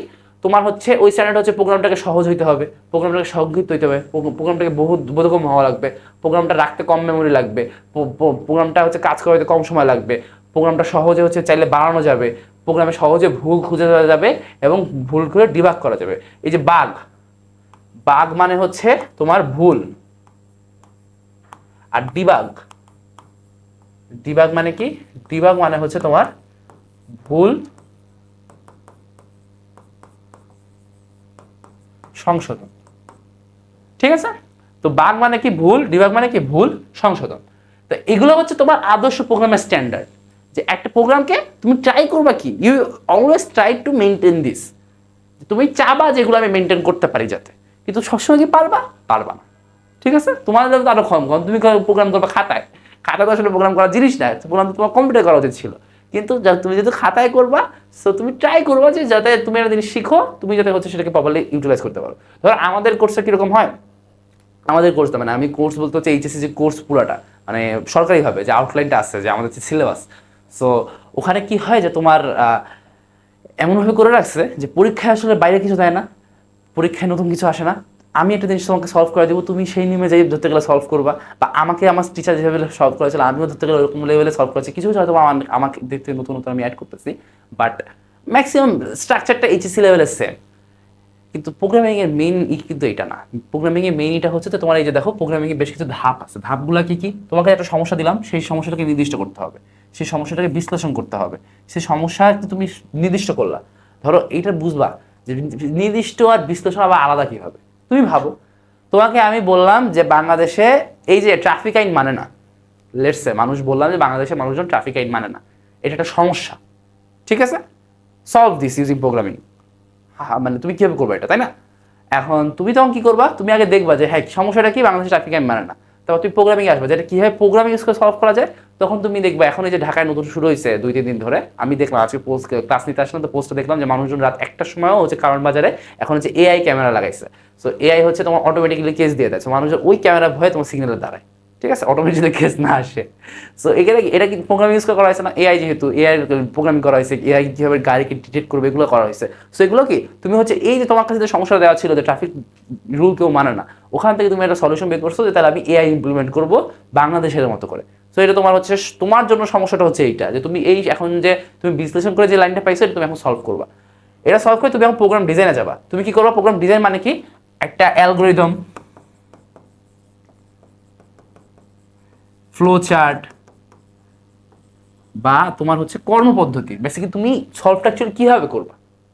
ধরো আমরা যে ম্যাথকে অনেক সময় সলভ করতাম না আগে, তো একটা ম্যাথ সলভ করতে গেলে একটা নির্দিষ্ট নিয়ম পালন করতাম যে এই নিয়মটা আমি সলভ করতে যাবো। তো প্রোগ্রামে যে কোনো একটা সমস্যা নির্ধারণ পর তুমি হচ্ছে একটা নিয়ম মানবা। ওই নিয়মটা কি? তুমি যেভাবে হচ্ছে প্রোগ্রামটাকে সলভ করবে সেটা হচ্ছে তোমার অ্যালগরিদম, ঠিক আছে? সেই নিয়মের ধাপগুলো হচ্ছে তোমার অ্যালগরিদম। তো একটু পরেই দেখবা। সো প্রোগ্রাম এই যে ডিজাইনটা হচ্ছে ওইটা। উন্নয়নটা কি? উন্নয়নটা কিছুই না, উন্নয়নটা হচ্ছে অ্যাকচুয়ালি কোডিং করা। যে আমরা যে কোডিংটা করবো সেটা হচ্ছে প্রোগ্রাম উন্নয়ন ধাপ। উন্নয়নের পরে ওই কোডিংটাকে তোমার হচ্ছে ইমপ্লিমেন্ট করতে হয়। তুমি কোডটা ইমপ্লিমেন্ট করতে হয়, তারপর তোমার হচ্ছে রান করতে হয় যে কোডটা প্রপারলি কাজ করতেছে কিনা, কোডটা কোনো বিভাগ আছে কিনা, ভুল আছে কিনা, আমি যেরকম করে চাচ্ছি ঠিক সেরকম করে আউটপুটটা দিচ্ছে কিনা। তারপরে যে তোমার হচ্ছে ডকুমেন্টেশন করতে হয়। ওই যে একটু আগে বলছিলাম আমরা যে কমেন্টিং। সো কমেন্টিং মানে কি? যে আমি চলে যাওয়ার পরে ধরো এই যে ধরো বাংলাদেশে যে ঢাকা ট্রাফিক রাস্তায় যে হচ্ছে এআই এর যে ইস্যুটা হয়েছে, এখানে অনেক ইঞ্জিনিয়ার কাজ করছে, একজন কখনোই করেনি, অনেক করছে। আবার যারা কাজ করতেছে এরা আজীবন করবে এরকম না, আবার নতুন লোকজন আসবে। সো সবার যে বুঝতে পারে যাতে, মানে এটা তো প্রফেশনাল কাজ, তাই না? ধরো এই যে এআই প্রোগ্রামিং করছে, এখন যদি একদিন চলে যায় তাহলে কি পুরোটা বাতিল হয়ে যাবে? তা কিন্তু হবে না। সো সবাই যদি বুঝতে পারে আমি যে কাজটা করছি যাতে কেউ দেখলে বুঝতে পারে, এই জন্য তোমার হচ্ছে ডকুমেন্টেশন বা কমেন্টিং বা হচ্ছে একটা প্রপারলি একটা ডকুমেন্ট ধরো ওয়ার্ডে বা ডকে এরকম মানে স্টোর করাটা খুবই ইম্পর্টেন্ট। আর ওই যে স্টোর যে যাতে হারায় না যায়, যাতে পরে রিউজ করা যায়, ঠিক আছে? এটা হচ্ছে প্রোগ্রাম রক্ষণাবেক্ষণ। আচ্ছা, তো ধাপগুলো গেল। ধাপগুলো থেকে আমি যেটা দেখছি যে খ আসে অনেক সময়, ইভেন এই যে আদর্শ প্রোগ্রাম বৈশিষ্ট্য এখান থেকেও প্রচুর পরিমাণে খ আসে, ঠিক আছে? এর জন্য এখানে টাইম নিয়ে একটু মুখে কথা বলা, তোমরা তো পড়বাই, পড়ে মুখস্থ করে লিখবাই। আমার কাছে ফিল হয় আমি যদি মুখে বলার কারণে তোমরা যদি বেটারভাবে লিখতে পারো, যদি সামনে গ খাতে চলে আসে, তোমরা যদি ভালো পরিমাণে একটা মানে যাতে হাইয়েস্ট লেভেলের আউটপুট পাও, যে হাইয়েস্ট লেভেলের যে মার্কগুলো আছে সেগুলো যদি পাও, সেগুলো যদি করার কথা বলা, ওকে? নাহলে তো জাস্ট হচ্ছে লাইন বাই লাইন পড়ে গেলে চলে গেলেও হয়ে যায়, তাই না? আচ্ছা, তো এটা গেল। এখন আসি প্রোগ্রাম ডিজাইন। এই যে বললাম না যে প্রোগ্রাম ডিজাইনের পার্ট কোনগুলো? অ্যালগরিদম, ফ্লো চার্ট, এগুলো কি প্রোগ্রাম ডিজাইনের পার্ট। যে প্রোগ্রামের সাহায্যে মানে এর সাহায্যে কি প্রোগ্রামের পূর্ণাঙ্গ পরিকল্পনা করাকে তোমার প্রোগ্রাম ডিজাইন বলা হয়। প্রোগ্রাম উন্নয়নের বা এই তুমি হচ্ছে যে একটা সমস্যার সমাধান করবা, এই সমস্যা সমাধানের, আচ্ছা এটাকে ভুল বলছি, ধর এখানে লিখে রাখি যে সমস্যা সমাধান।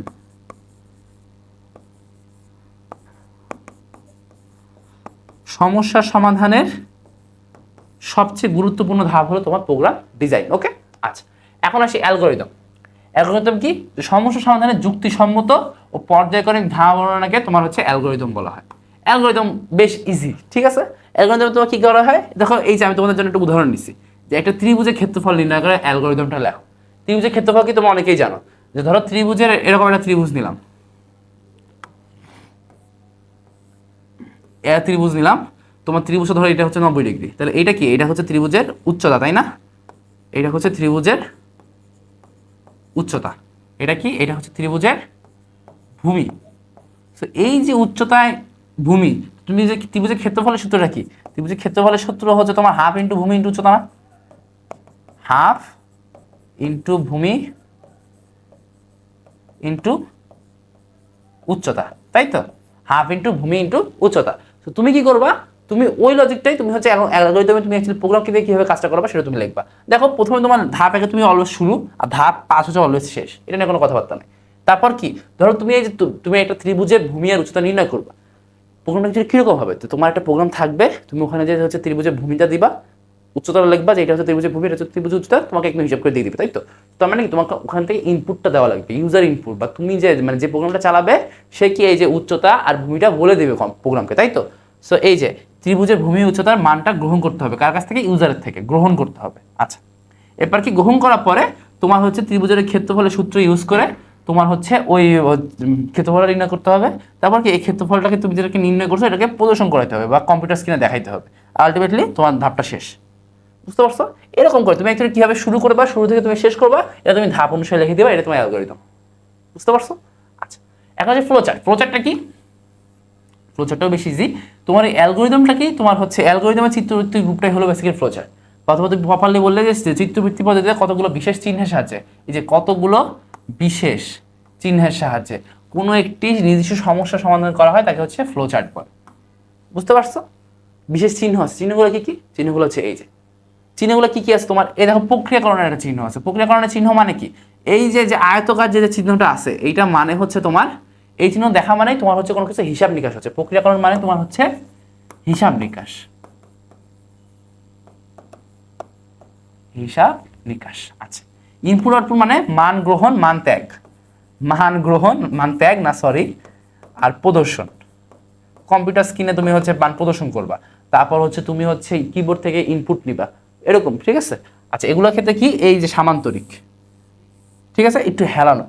আচ্ছা, এখন কি আছে? এই যে তোমার উপবৃত্ত আছে, বৃত্ত না উপবৃত্ত, মানে হালকা কি চ্যাপ্টা, বৃত্তর থেকে কি চ্যাপ্টা, এটাকে কি বলে? এটাকে শুরু অথবা শেষ বোঝায়। ওই যে স্টার্ট আর এন্ড দেখছো না, এই যে স্টার্ট আর এন্ড ইন হচ্ছে ফ্লোচার্টের ক্ষেত্রে এই দুই জায়গাতেই এরকম একটা চিহ্ন হয়, ঠিক আছে।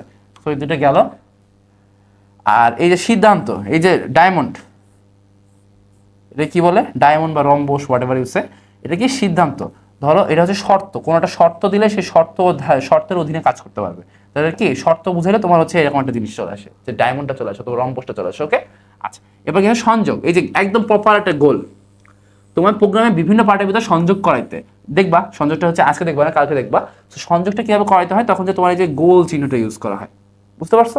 আচ্ছা, এবার প্রবাহ দিক, ধরো একটা প্রোগ্রাম একদিক থেকে এদিক যাবে, ধরো এই যে এই দেখো তীর দেওয়া আছে কিন্তু, এখান থেকে এখানে যাবে, এখান থেকে এখানে যাবে, এখান থেকে এখানে যাবে, এখান থেকে এখানে যাবে, এগুলো কি?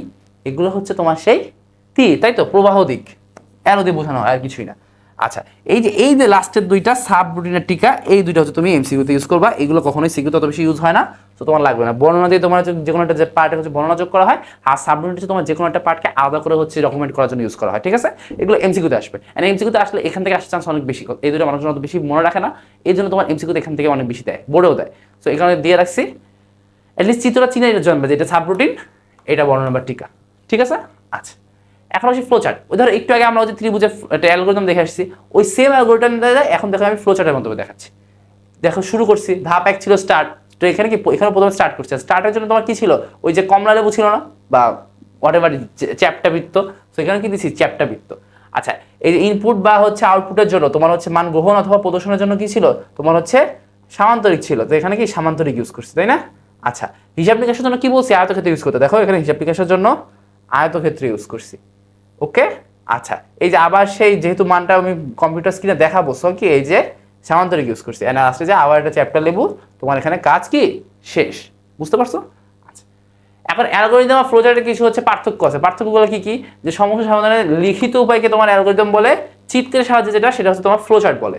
অ্যালগরিদম কি বর্ণনা নির্ভর হচ্ছে, ফ্লোচার্ট হচ্ছে চিত্র নির্ভর।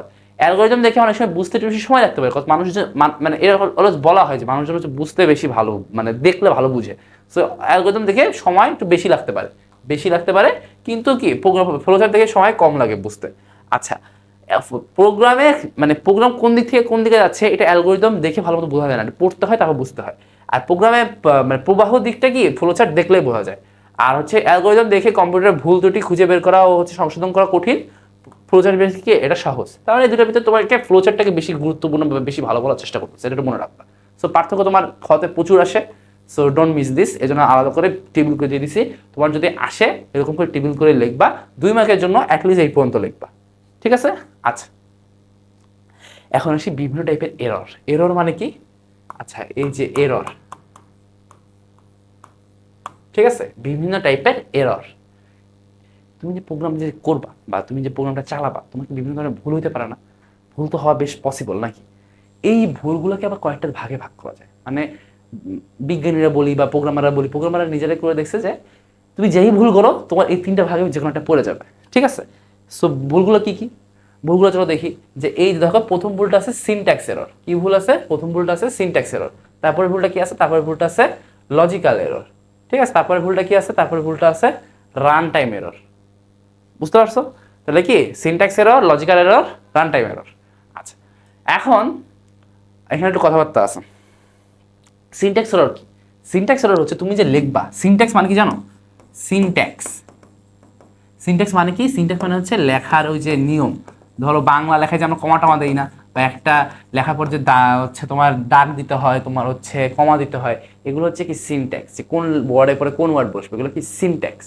তো তোমার সিনট্যাক্স হচ্ছে লেখার নিয়ম। যে কোনো একটা ভাষার একটা যে কোনো একটা সিনট্যাক্স আছে। ধরো বাংলা আর ইংরেজি সিনট্যাক্স সেম, 100% কিন্তু সেম না, অনেকটা সিমিলার ট্রু, বাট 100% সেম না।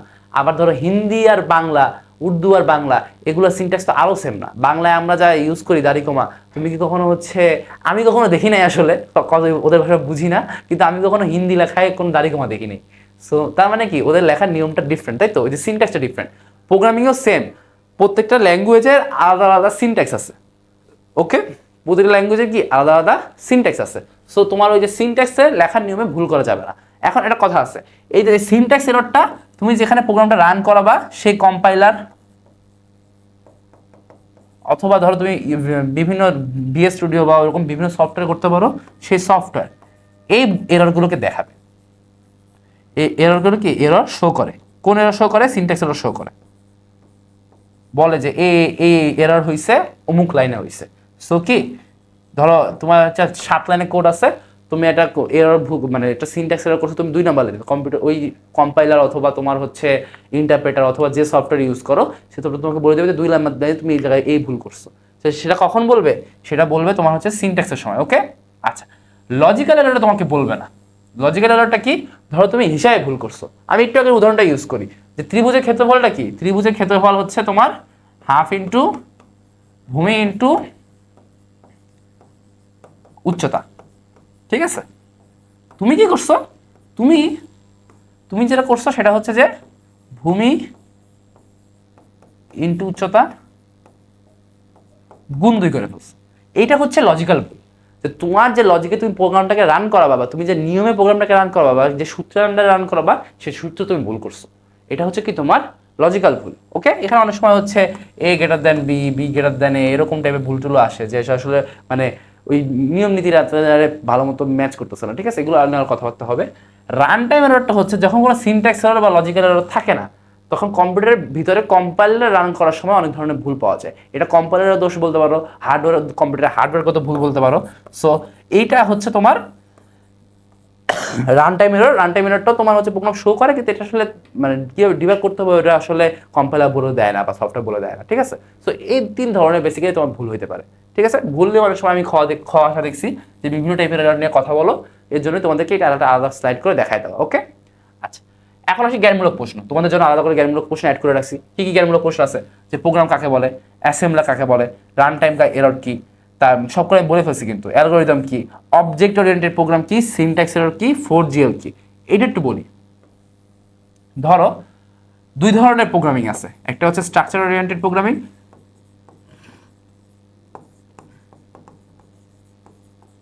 আর একটা আছে অবজেক্ট ওরিয়েন্টেড প্রোগ্রামিং।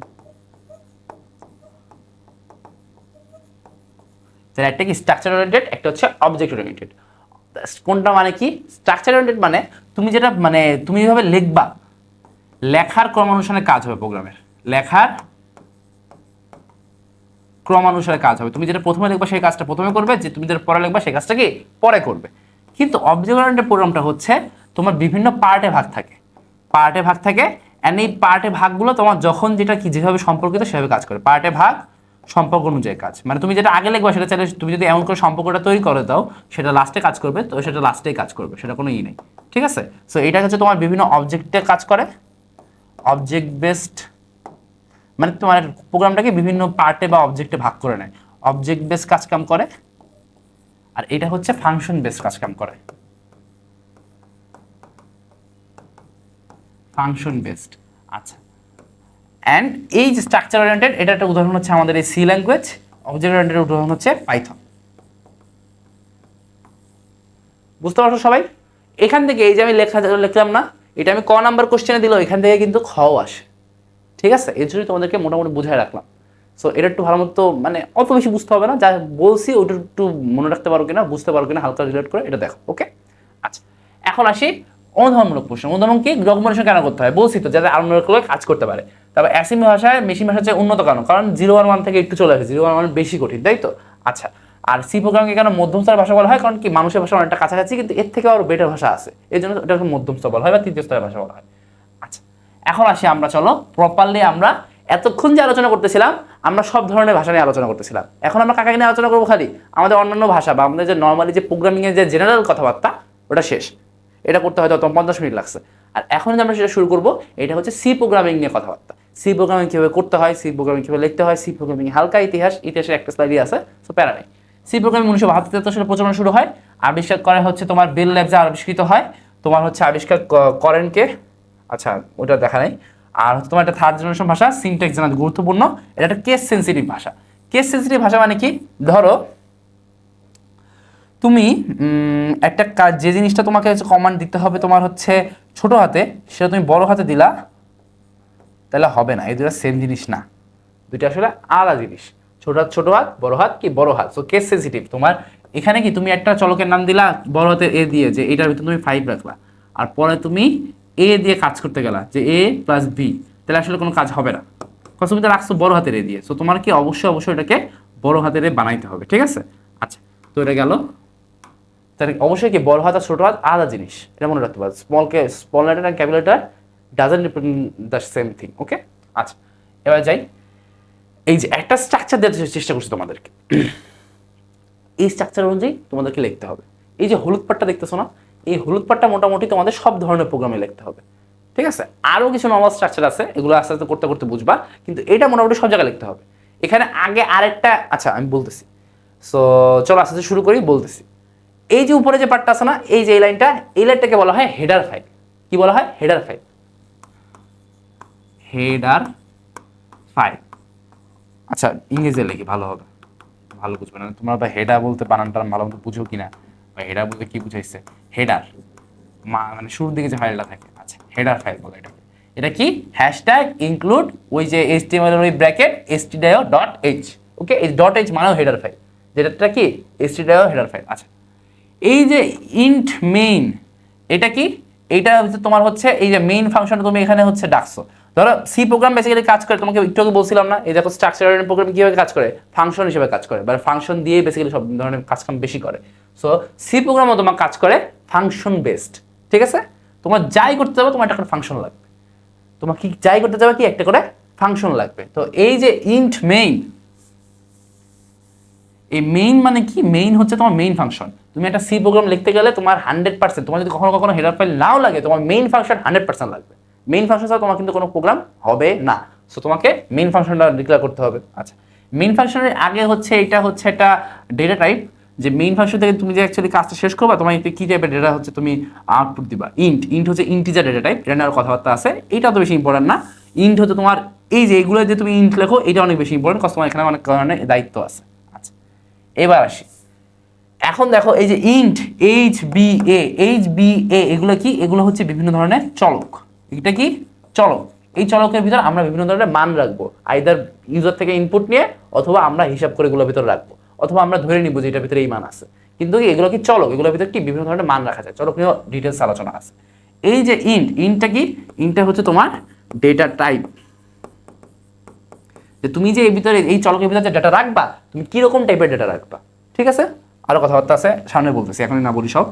এই যে প্রিন্টএফটা হচ্ছে তোমার আউটপুট ফাংশন। কি ফাংশন? তোমার ওই মনিটর স্ক্রিনে কিছু একটা প্রদর্শন করার ফাংশন, আউটপুট ফাংশন। আচ্ছা, তারপর তোমার স্ক্যানএফটা হচ্ছে তোমার ইনপুট ফাংশন। তারপর তোমার হচ্ছে এখানে কি, এখানে নর্মাল হিসাব হয়েছে তাই না।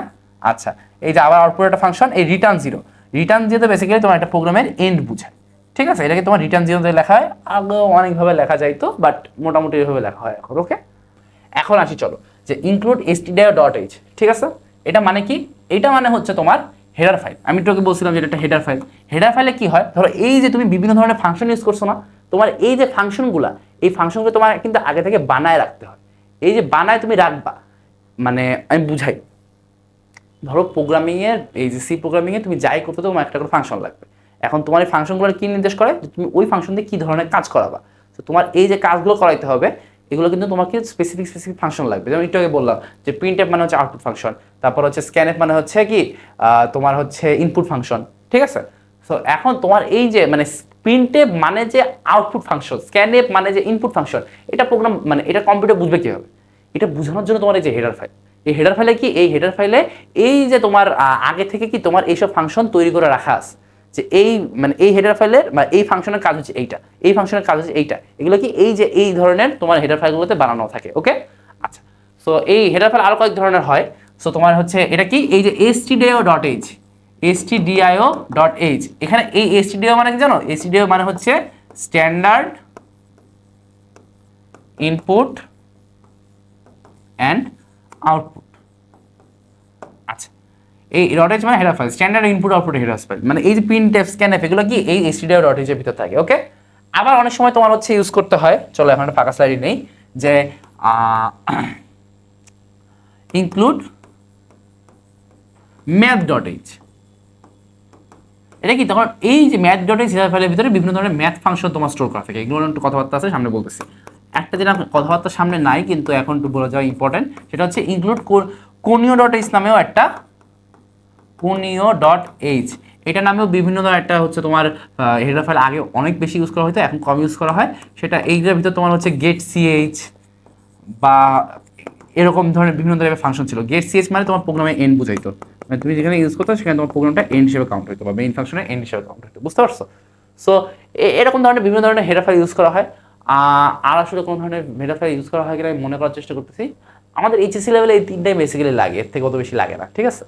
সো এটা গেল। আচ্ছা, এখন আসি, এটা আবার কপি করে রাখি, কপি করা এক জায়গায় লাগবে, কপি করে যেখানে লাগবে সেখানে নিয়ে যাই। আচ্ছা, এইটা একটু ভ্যারিয়েবলটা কি এখানে নিয়ে আসি। আসো এখন ভ্যারিয়েবলের আলোচনা শুরু করি। ভ্যারিয়েবল কি আমি তোমাদেরকে বললাম কি, ওই যে এ বি এইচ এগুলো কি একটা ভ্যারিয়েবল। এই ভ্যারিয়েবলের ভিতরে কি রাখি, ধরো এই যে এ একটা ভ্যারিয়েবল, এ কি একটা, এ একটা চলক বা ভ্যারিয়েবল। ওকে, তো এই যে একটা চলক অথবা ভ্যারিয়েবল, তোমার এর ভিতরে কি রাখবো এখন তুমি, এর ভিতরে তুমি অনেক ধরনের ডাটা রাখতে পারো। এর ভিতরে তুমি চাইলে নাম্বার রাখতে পারো, তুমি চাইলে ক্যারেক্টার রাখতে পারো, নাম্বার রাখতে পারো, ক্যারেক্টার রাখতে পারো। তারপর তুমি চাইলে হচ্ছে বিভিন্ন টাইপের অ্যাকচুয়ালি নাম্বার রাখতে পারো। তুমি যে নাম্বার রাখবে সেটা পূর্ণ সংখ্যা হতে পারে, ইন্টিজার হতে পারে, তারপর তোমার হচ্ছে দশমিক হতে পারে মানে ফ্লোটিং হতে পারে, লং ইন্টিজার হয়ে লং ফ্লোটিং হতে পারে, মানে বেশ ধরনের কথাবার্তা আছে, ঠিক আছে? সো এগুলো নিয়ে কথাবার্তা একটু পরে সে বলতেছি। তুমি যারা ক্যারেক্টার রাখতে পারো, বা ধরো তুমি একটা চলকের ভিতরে তোমার নাম রাখবা, যে এ সমান সমান হচ্ছে তানভীর। তাহলে এই চলকটা যেখানে যেখানে আমি ধরো আমি লিখে দিলাম যে প্রিন্ট হচ্ছে, দাঁড়া এটা ভালো মতো লিখি, হ্যাঁ লিখে দিলাম যে প্রিন্টএফ হচ্ছে পার্সেন্ট হচ্ছে সিএইচ হচ্ছে এ, তখন এই তানভীর প্রিন্ট হবে কম্পিউটার স্ক্রিনে। এখানে কি করলাম বুঝাচ্ছি, আসতেছি। তো চলকের মধ্যে বুঝছো, চলকের মানে কিন্তু তুমি ওখানে ডাটা টাইপ রাখতে পারবা আইদার ইনপুট নিয়ে, মানে এই যে রাখবা, যে ডাটা যে ডাটা রাখবা, এটা তুমি কয়েকভাবে রাখতে পারবা। তুমি আইদার প্রোগ্রামের শুরুতে ধরে নিতে পারো, ওই যে সাপোজ আমরা ধরে নিতাম না অনেক ম্যাথে, সো ধরে নিতে পারো, ধরে নিতে পারি। তারপর আছে তোমার হচ্ছে ইনপুট নিতে পারি, ইনপুট নিতে পারি। আবার যেটা আছে সেটা হচ্ছে যে আমরা হিসাব করেও রাখতে পারি, হিসাব করে। ধরো এই যে আমরা যে হচ্ছে ত্রিভুজের যে ক্ষেত্রফল হিসাব করতেছিলাম, যে এই যে একটা ত্রিভুজ, এটা হচ্ছে ওর উচ্চতা এইচ, এটা হচ্ছে এটা ভূমি বি, তাহলে এটা ক্ষেত্রফল ধরো তোমার এ হবে হচ্ছে তোমার half into B into H. এই যে এ ক্ষেত্রফলের ভিতর কি, এই যে এই যে চলক, এই চলকের ভিতর আমরা ক্ষেত্রফলটা হিসাব করে রাখতেছি, তাই না? আগে থেকে তো কিছু নাই, আমরা হিসাব করে ক্ষেত্রফলটা রাখতেছি। তো এটার ভিতরে কি ওই যে 3 নম্বরটা, যে হিসাব করে আমরা এই চলকের ভিতরে মান রাখতেছি। তো এরকম করে তোমার চলকগুলো বুঝতে হবে। ওকে, আচ্ছা এখন আসলে ডাটা টাইপ। দেখো প্রোগ্রামে যখন তুমি যাবা, তুমি যে প্রোগ্রামই নাও, দেখো এখানে আসি, কই গেল, হ্যাঁ এই যে এইটা হচ্ছে তোমার সেই পেজ যেটা পরে অ্যাড করলাম। আর এখানে আসো, ধরো তুমি যে চলকই নাও, চলকটা ভিতরে তুমি কি টাইপের ডাটা রাখবে তোমার কলেজ বলে দিতে হবে। এই সুযোগ নিয়ে তুমি বলবো না যে আমি বলবো না, মানে আমি একটা চলকের ভিতরে চাইলে এক এক সময় এক এক ধরনের ডাটা রাখবো, এটা আসলে পসিবল না। তোমাকে তুমি একটা চলক যখন তুমি নতুন করে নিবা, তোমার চলকটাকে ডিক্লেয়ার করতে হয় যে এই যে শুরুতে যে আমি এই লাইনটা লিখছি না, এই লাইনে আমি এইচ বি এ এই 3টা চলককে এই প্রোগ্রামের জন্য ডিক্লেয়ার করছি। এই এইচ বি এ মানে কি এটা বুঝাইছি।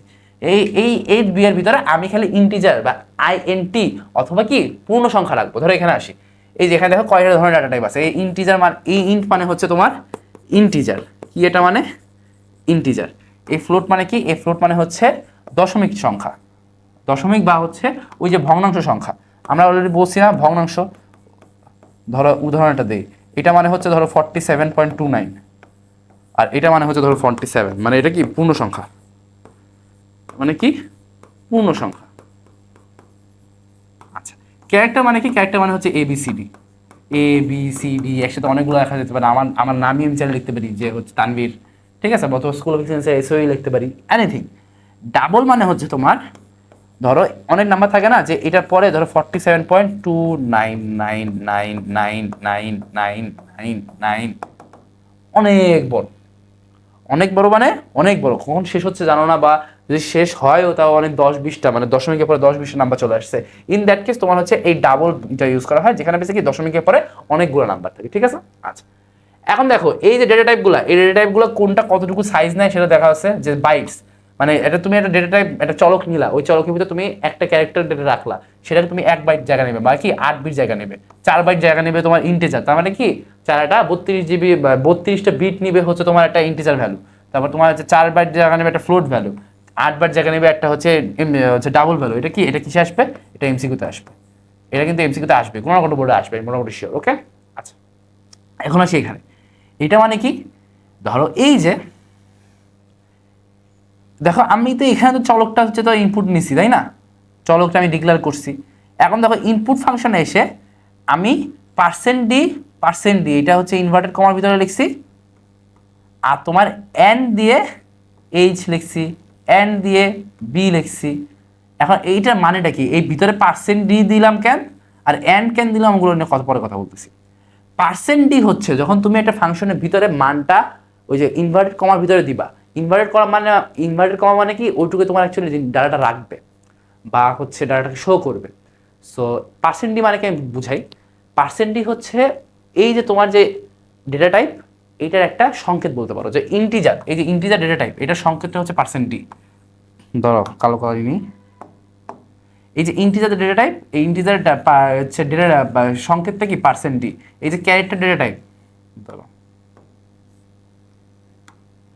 এই যে ক্যারেক্টার ডেটা টাইপের সংকেতটা কি %c।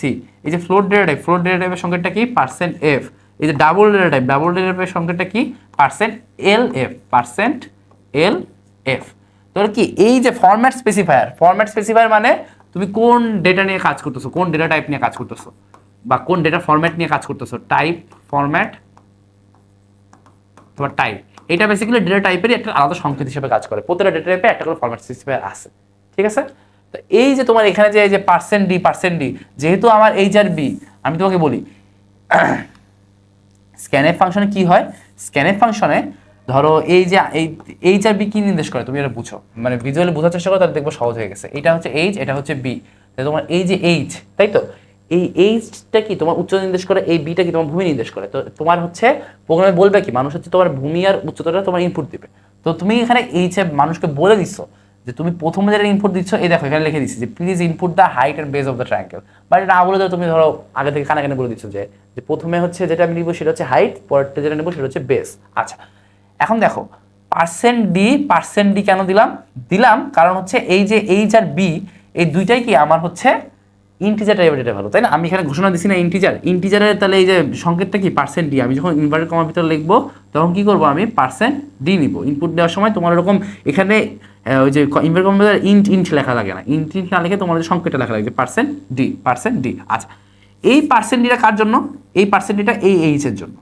ধরো প্রথম যে ডেটাটাই মানুষ ইনপুট দিবে, ধরো তুমি ক্যালকুলেটর প্রথম যে নাম্বারটা লিখবা সেই নাম্বারটা হবে এইচ, ঠিক আছে। এটা তো প্রোগ্রামে এরকম করে ফিক্স করা আছে যে সেই নাম্বারটা হয়ে যায়। তুমি যে প্রথম যে নাম্বারটা ইনপুট দিবা সেটা আমি এইচের ভিতরে যাই রাখবো। এই অ্যান্ডটা কেন দেওয়া, ধরো আমি যে ডেটা পাইছি ওটা আমি যে এইচে ধরে নিয়ে সেই ইন্ডের কাছে দিব।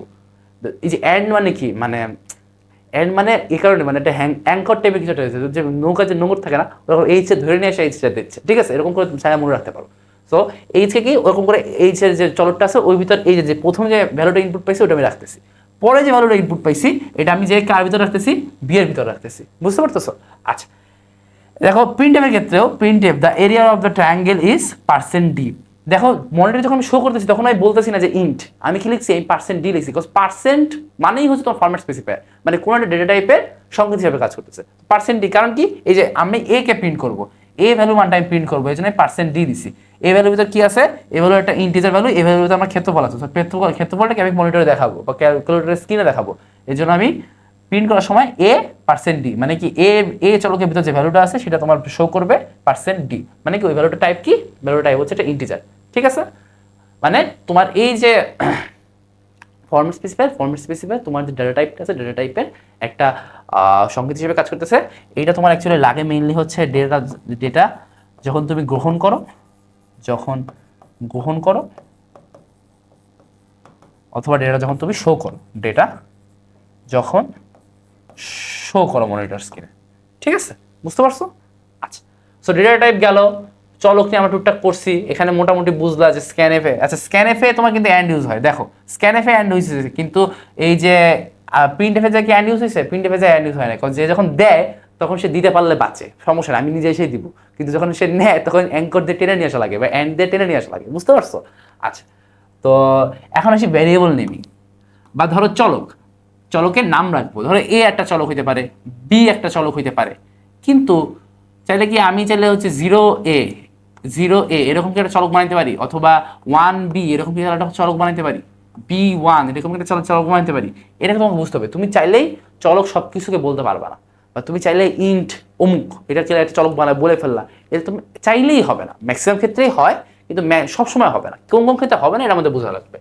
যে ভ্যারিয়েবল, আচ্ছা প্রথমে আসি যে ভ্যারিয়েবল আর কেস সেন্সিটিভ। ধরো তুমি একটা হিসেবে ভিতরে প্রথমেই তো বললাম যে এর ভিতর তুমি ধরো 2 রাখলা, আর পরে যে তুমি যে ছোট হাতের a প্লাস বি লিখলে, তাহলে হবে না। এখানে কি এটা বড় হাতের এর ভিতরে রাখছে, এই বড় হাতের এ আর ছোট হাতের এ, এই দুটো জিনিস কি সেম না, ওকে। ভ্যারিয়েবল আর কেস সেন্সিটিভ, আচ্ছা এটা গেল। ভ্যারিয়েবলের নামে এ থেকে জেড পর্যন্ত জিনিসগুলি থাকতে পারবে, ছোট হাতে এ থেকে জেড পর্যন্ত থাকতে পারবে, 0 থেকে 9 পর্যন্ত থাকতে পারবে, অথবা ডলার সাইন অ্যান্ড এই যে আন্ডারস্কোর থাকতে পারবে। এই দুটো খুবই ইম্পর্টেন্ট, তোমাদের এমসিকিউতে বলে, এমসিকিউতে কি বলে যে নর্মালি অ্যালফাবেট বাদে আর কি কি ইউজ করা যায়, অ্যালফাবেট আর নাম্বার বাদে আর কি কি ইউজ করা যায়, তখন তুমি বলবা যে ডলার সাইন আর হচ্ছে কি আন্ডারস্কোর, সি প্রোগ্রামিং এগুলো এখানে ইউজ করা যায়। আচ্ছা, নামের শুরুতে অবশ্যই শুধুমাত্র হচ্ছে তোমার আর এই যে অ্যালফাবেট অথবা আন্ডারস্কোর থাকতে পারবে। তার মানে আমি যদি কখনো নামের শুরুতে এই যে 0 দেই, নামের শুরুতে কি চলে আসে, নাম্বার চলে আসে, কিন্তু এখানে কি বলছে, নামের শুরুতে শুধুমাত্র অক্ষর অ্যালফাবেট অথবা আন্ডারস্কোর থাকতে পারে, তবে এটা কি হবে, এটা হবে না। এই যে 1b কি হবে, হবে না। b1 কি হবে, b1 হবে, কারণ কি b1 এ কিন্তু শুরুতে b আছে, পরে যে 1 আসছে, সো এটা সমস্যা নাই, ওকে। আচ্ছা, নামের ভিতরে কোনো ফাঁকা জায়গা থাকবে না। ধরো আমি চাইলে লিখতে পারবো না যে তানভীর ফারুক, এই একটা ভ্যারিয়েবল ডিক্লেয়ার করলাম যে ইন্ট তানভীর ফারুক, এর ভিতরে আমি 3 রাখলাম, এটা আসলে পসিবল না, কারণ এখানে কি ফাঁকা জায়গায় দুইটাকে আলাদা আলাদা ভ্যারিয়েবল হয়ে গেছে। তোমার দুইটাকে যদি তুমি একটা ভ্যারিয়েবল লিখতে চাও, তো তোমার এভাবে লিখতে হবে যে তানভীর আন্ডারস্কোর ফারুক, তারপর হচ্ছে ইকুয়াল 3। তার মানে কি এই পুরোটা তখন একটা ভ্যারিয়েবল হিসেবে কাউন্ট করছে, মানে কি কোনো স্পেস দেওয়া যাবে না, আইদার কোনো স্পেস দেওয়া যাবে না তানভীর ফারুক, অথবা শেষ দিলেও তোমার আন্ডারস্কোর দিতে হবে। তোমরা যারা এখন মানে মোটামুটি সবাই তো কিবোর্ড ইউজ করতে না, কিবোর্ডে দেখবে একটা আন্ডারস্কোর আছে, হাইফান না কিন্তু, হাইফান মাঝামাঝি থাকে, ধরো এ বি হাইফান মাঝামাঝি থাকে, আর এ বি এরকম হচ্ছে তোমার আন্ডারস্কোর, বুঝতে পারছো? দেখো, আচ্ছা, নামের ভিতরে কোনো ফাঁকা থাকবে না, এটা গেল। রিজার্ভ ওয়ার্ড ব্যবহার করা যাবে না, এটা বুঝাচ্ছি ধরো। আর নামের দৈর্ঘ্য 31 ক্যারেক্টারের মধ্যে হওয়া ভালো, মানে ধরো এই যে তানভীর ফারুক যে আমি এটা দিছি, এখানে কয়টা ক্যারেক্টার আছে, 1 2 3 4 5 6 7 8 9 10 11টা, তার মানে কি তানভীর ফারুক এর ভিতরে আমার 11টা বা 12টা ক্যারেক্টার আছে। আর এই যে যখন আন্ডারস্কোর দিছি, আন্ডারস্কোর নিজেও একটা ক্যারেক্টার, সো আন্ডারস্কোরও কি তোমার কাউন্ট হচ্ছে, তাই তো? তো তখন কি একটা ক্যারেক্টার বেড়ে যাচ্ছে, সো এই ক্যারেক্টারটা তোমার হচ্ছে 31 ক্যারেক্টারের বেশি হওয়া যাবে না, ওকে। আচ্ছা, এখন হচ্ছে রিজার্ভ কিওয়ার্ড। এই দেখো সি ল্যাঙ্গুয়েজে কিছু রিজার্ভ কিওয়ার্ড আছে, এই ওয়ার্ডগুলোতে কিছু কিছু স্পেশাল কাজ বোঝায়। ধরো এই যে আমরা এখানে গেলাম, এখানে আমি বলে দিলাম না যে এই প্রিন্টএফ মানে কি, প্রিন্টএফ মানে তোমার আউটপুট শো করা, বা এই প্রিন্টএফ ফাংশনটার একটা আলাদা মিনিং আছে, তাই না? এই যে ইন্টের এই ইন্ট যে 3টা লেটার, এই 3টা লেটার একটা মিনিং আছে, যেটা একটা ডাটা টাইপ বোঝায়, তাই তো? এরকম যেগুলো বিভিন্ন ধরনের কাজ বোঝায়, বিভিন্ন ধরনের ডাটা টাইপ বোঝায়, বিভিন্ন ধরনের মিনিং আছে স্পেশাল, সেগুলো হচ্ছে কি, সেগুলো হচ্ছে তোমার হচ্ছে এই যে রিজার্ভ কিওয়ার্ড তোমার হচ্ছে এগুলো তুমি চাইলেও ভ্যারিয়েবল হিসেবে ইউজ করতে পারবা না। কি হিসেবে ইউজ করতে পারবা না? ভ্যারিয়েবল হিসাবে ইউজ করা যাবে না, ওকে, ভ্যারিয়েবল হিসেবে ইউজ করা যাবে না। আর এগুলো অনেক সময় এমসিকিউতে চায়, বলে যে নিচের কোনটা রিজার্ভ কিওয়ার্ড বা নিচের কোনটা হচ্ছে ভ্যারিয়েবল হিসেবে ইউজ করা যাবে না, বলো। এখন তোমাদেরকে এতগুলো মনে রাখা পসিবল? মনে রাখতে হবে। আমি তাও একটু কিছু ইম্পর্টেন্ট আলাদা করে দিয়ে দিচ্ছি। ধরো এই যে auto important, break important, case important, char important, continue important, do important, default important.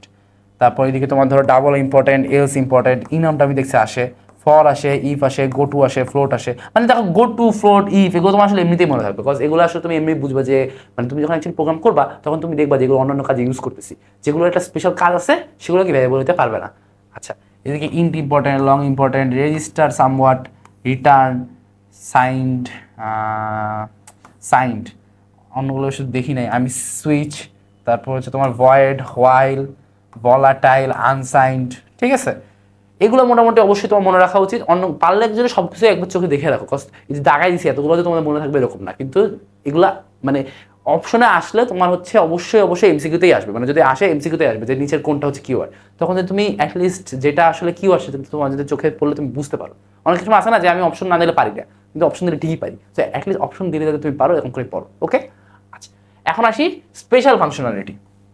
কিছু স্পেশাল ফাংশনালিটি আছে।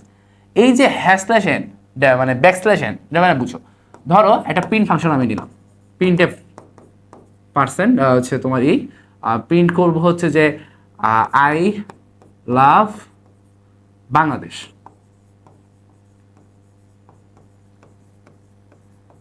ঠিক আছে, আই লাভ বাংলাদেশ। আরেকটা ধরো প্রিন্ট করব print F I love backslash N Bangladesh.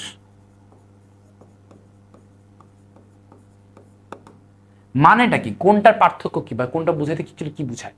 দেখো এইটার যে আউটপুট আসবে সেটা হবে এরকম,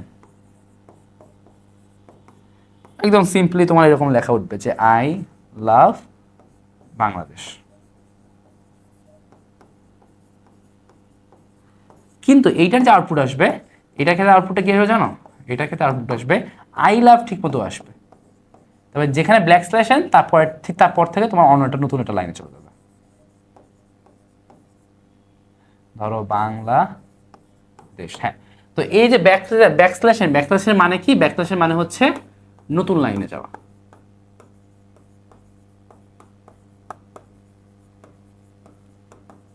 ঠিক আছে, ব্যাকস্ল্যাশের মানে কি? ব্যাকস্ল্যাশের মানে নতুন লাইনে যাওয়া। আচ্ছা, এই যে তোমার আমি অসময় বুঝাইছি না যে কমেন্ট লেখা যায়, ধরো প্রোগ্রামের ভিতরে এই যে, আচ্ছা চলো ওই লাইনটা ওই পেজটা আবার নিয়ে আসি। ওই পেজটা আমরা স্ট্রাকচার হিসেবে ইউজ করতেছি, তো এটা বারবার লাগতেছে খালি। এটা আবার কপি করে কই নিয়ে আসবো পরে নিয়ে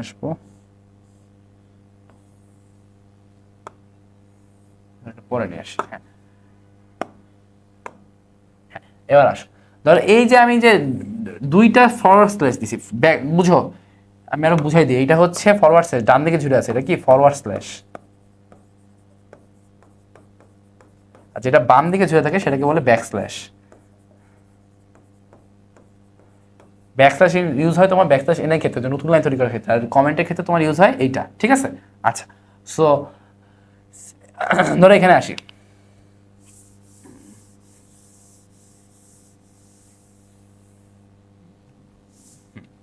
এখন ধরো এই যে ইন্টের পরে আমি একটা লাইন, একটা দুইটা ফরওয়ার্ড স্ল্যাশ দিয়ে আমি লিখলাম যে হচ্ছে টেকিং ইনপুট অফ ভেরিয়েবলস।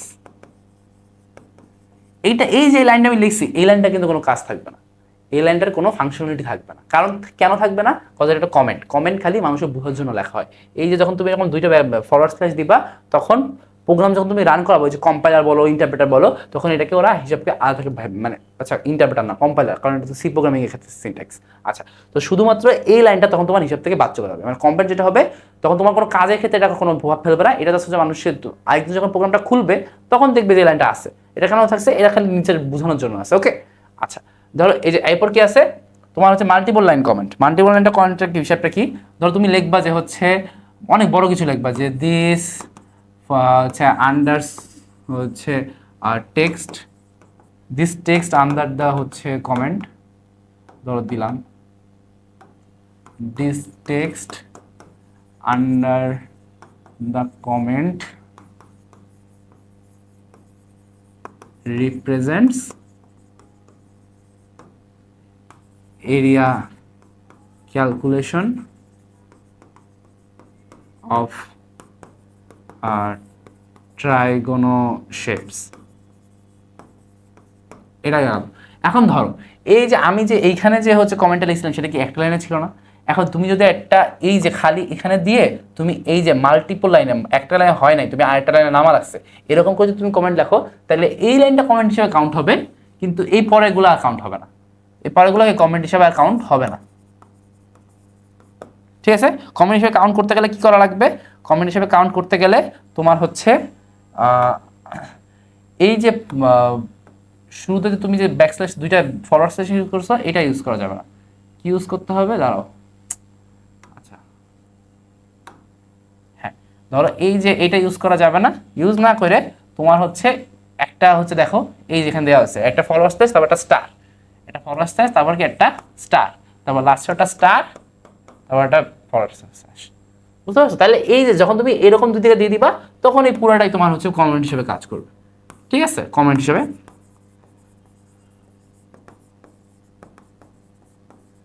কাজ করবে। ঠিক আছে, এখন এগুলো আমি এত ডিটেলসে বোঝাচ্ছি কারণ এগুলো কি তোমার প্রোগ্রাম দিতে অনেক লাগবে। আমরা অ্যাটলিস্ট আমার সাজেশন এইচএসসিতে তোমার পরীক্ষা খাতায় কোনো কমেন্ট লেখার দরকার নেই, কোনো দরকার নেই। অ্যাকচুয়ালি টিচাররা চায়ও না, মানে স্টুডেন্টরাও লিখতে চায় না, টিচাররাও চায় না, বিকজ টিচাররা অ্যাকচুয়ালি বুঝে তোমার তো দিয়েই দিছে, টিচাররাও জানে যে তুমি ওই জিনিস গাইড থেকে করে গিয়ে তুমি লিখতেছো, তুমি নিজে থেকে লিখতেছো না। আর সবার প্রোগ্রামিং মোরালেস একই হয়। তো এইখানে যে বিষয়টা থাকে যে মানে এটা আসলে খতে আসে, ধরো এই যে কমেন্ট, তারপরে এই যে স্পেশাল ফাংশনালিটিগুলো কিসে আসে? খতে আসে, অনেক সময় এমসিকিউতে আসে। যে খতে আসলে তো ব্যাখ্যা করে লিখতে হয়, আমি যখন ব্যাখ্যা করে বুঝালাম এবং ব্যাখ্যা করে বুঝাইতে হবে। যখন এমসিকিউতে আসবে তখন খালি তোমাকে দেখতে হবে যে কোনটা কি মানে বুঝে। ওকে, আচ্ছা এখন আসি, ধরো এই সি প্রোগ্রামিং এসে গেল।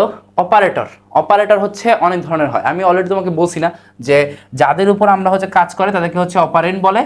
আর ধরো তোমার হচ্ছে যে কাজ করা হয় সেটাকে হচ্ছে তোমার হ্যাঁ, যে কাজ করা হয় তাকে হচ্ছে অপারেটর বলে। ধরো যে যোগ করা হয়েছে, যোগেরটা কি? অপারেটর।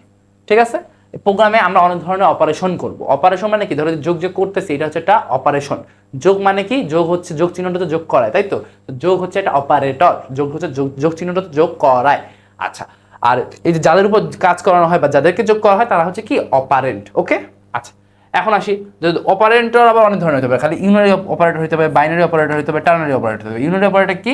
তোমার একটা অপারেন্ট। বাইনারি অপারেটর কি? দুইটা অপারেন্ট। টার্নারি অপারেটর কি? তিনটা অপারেন্ট।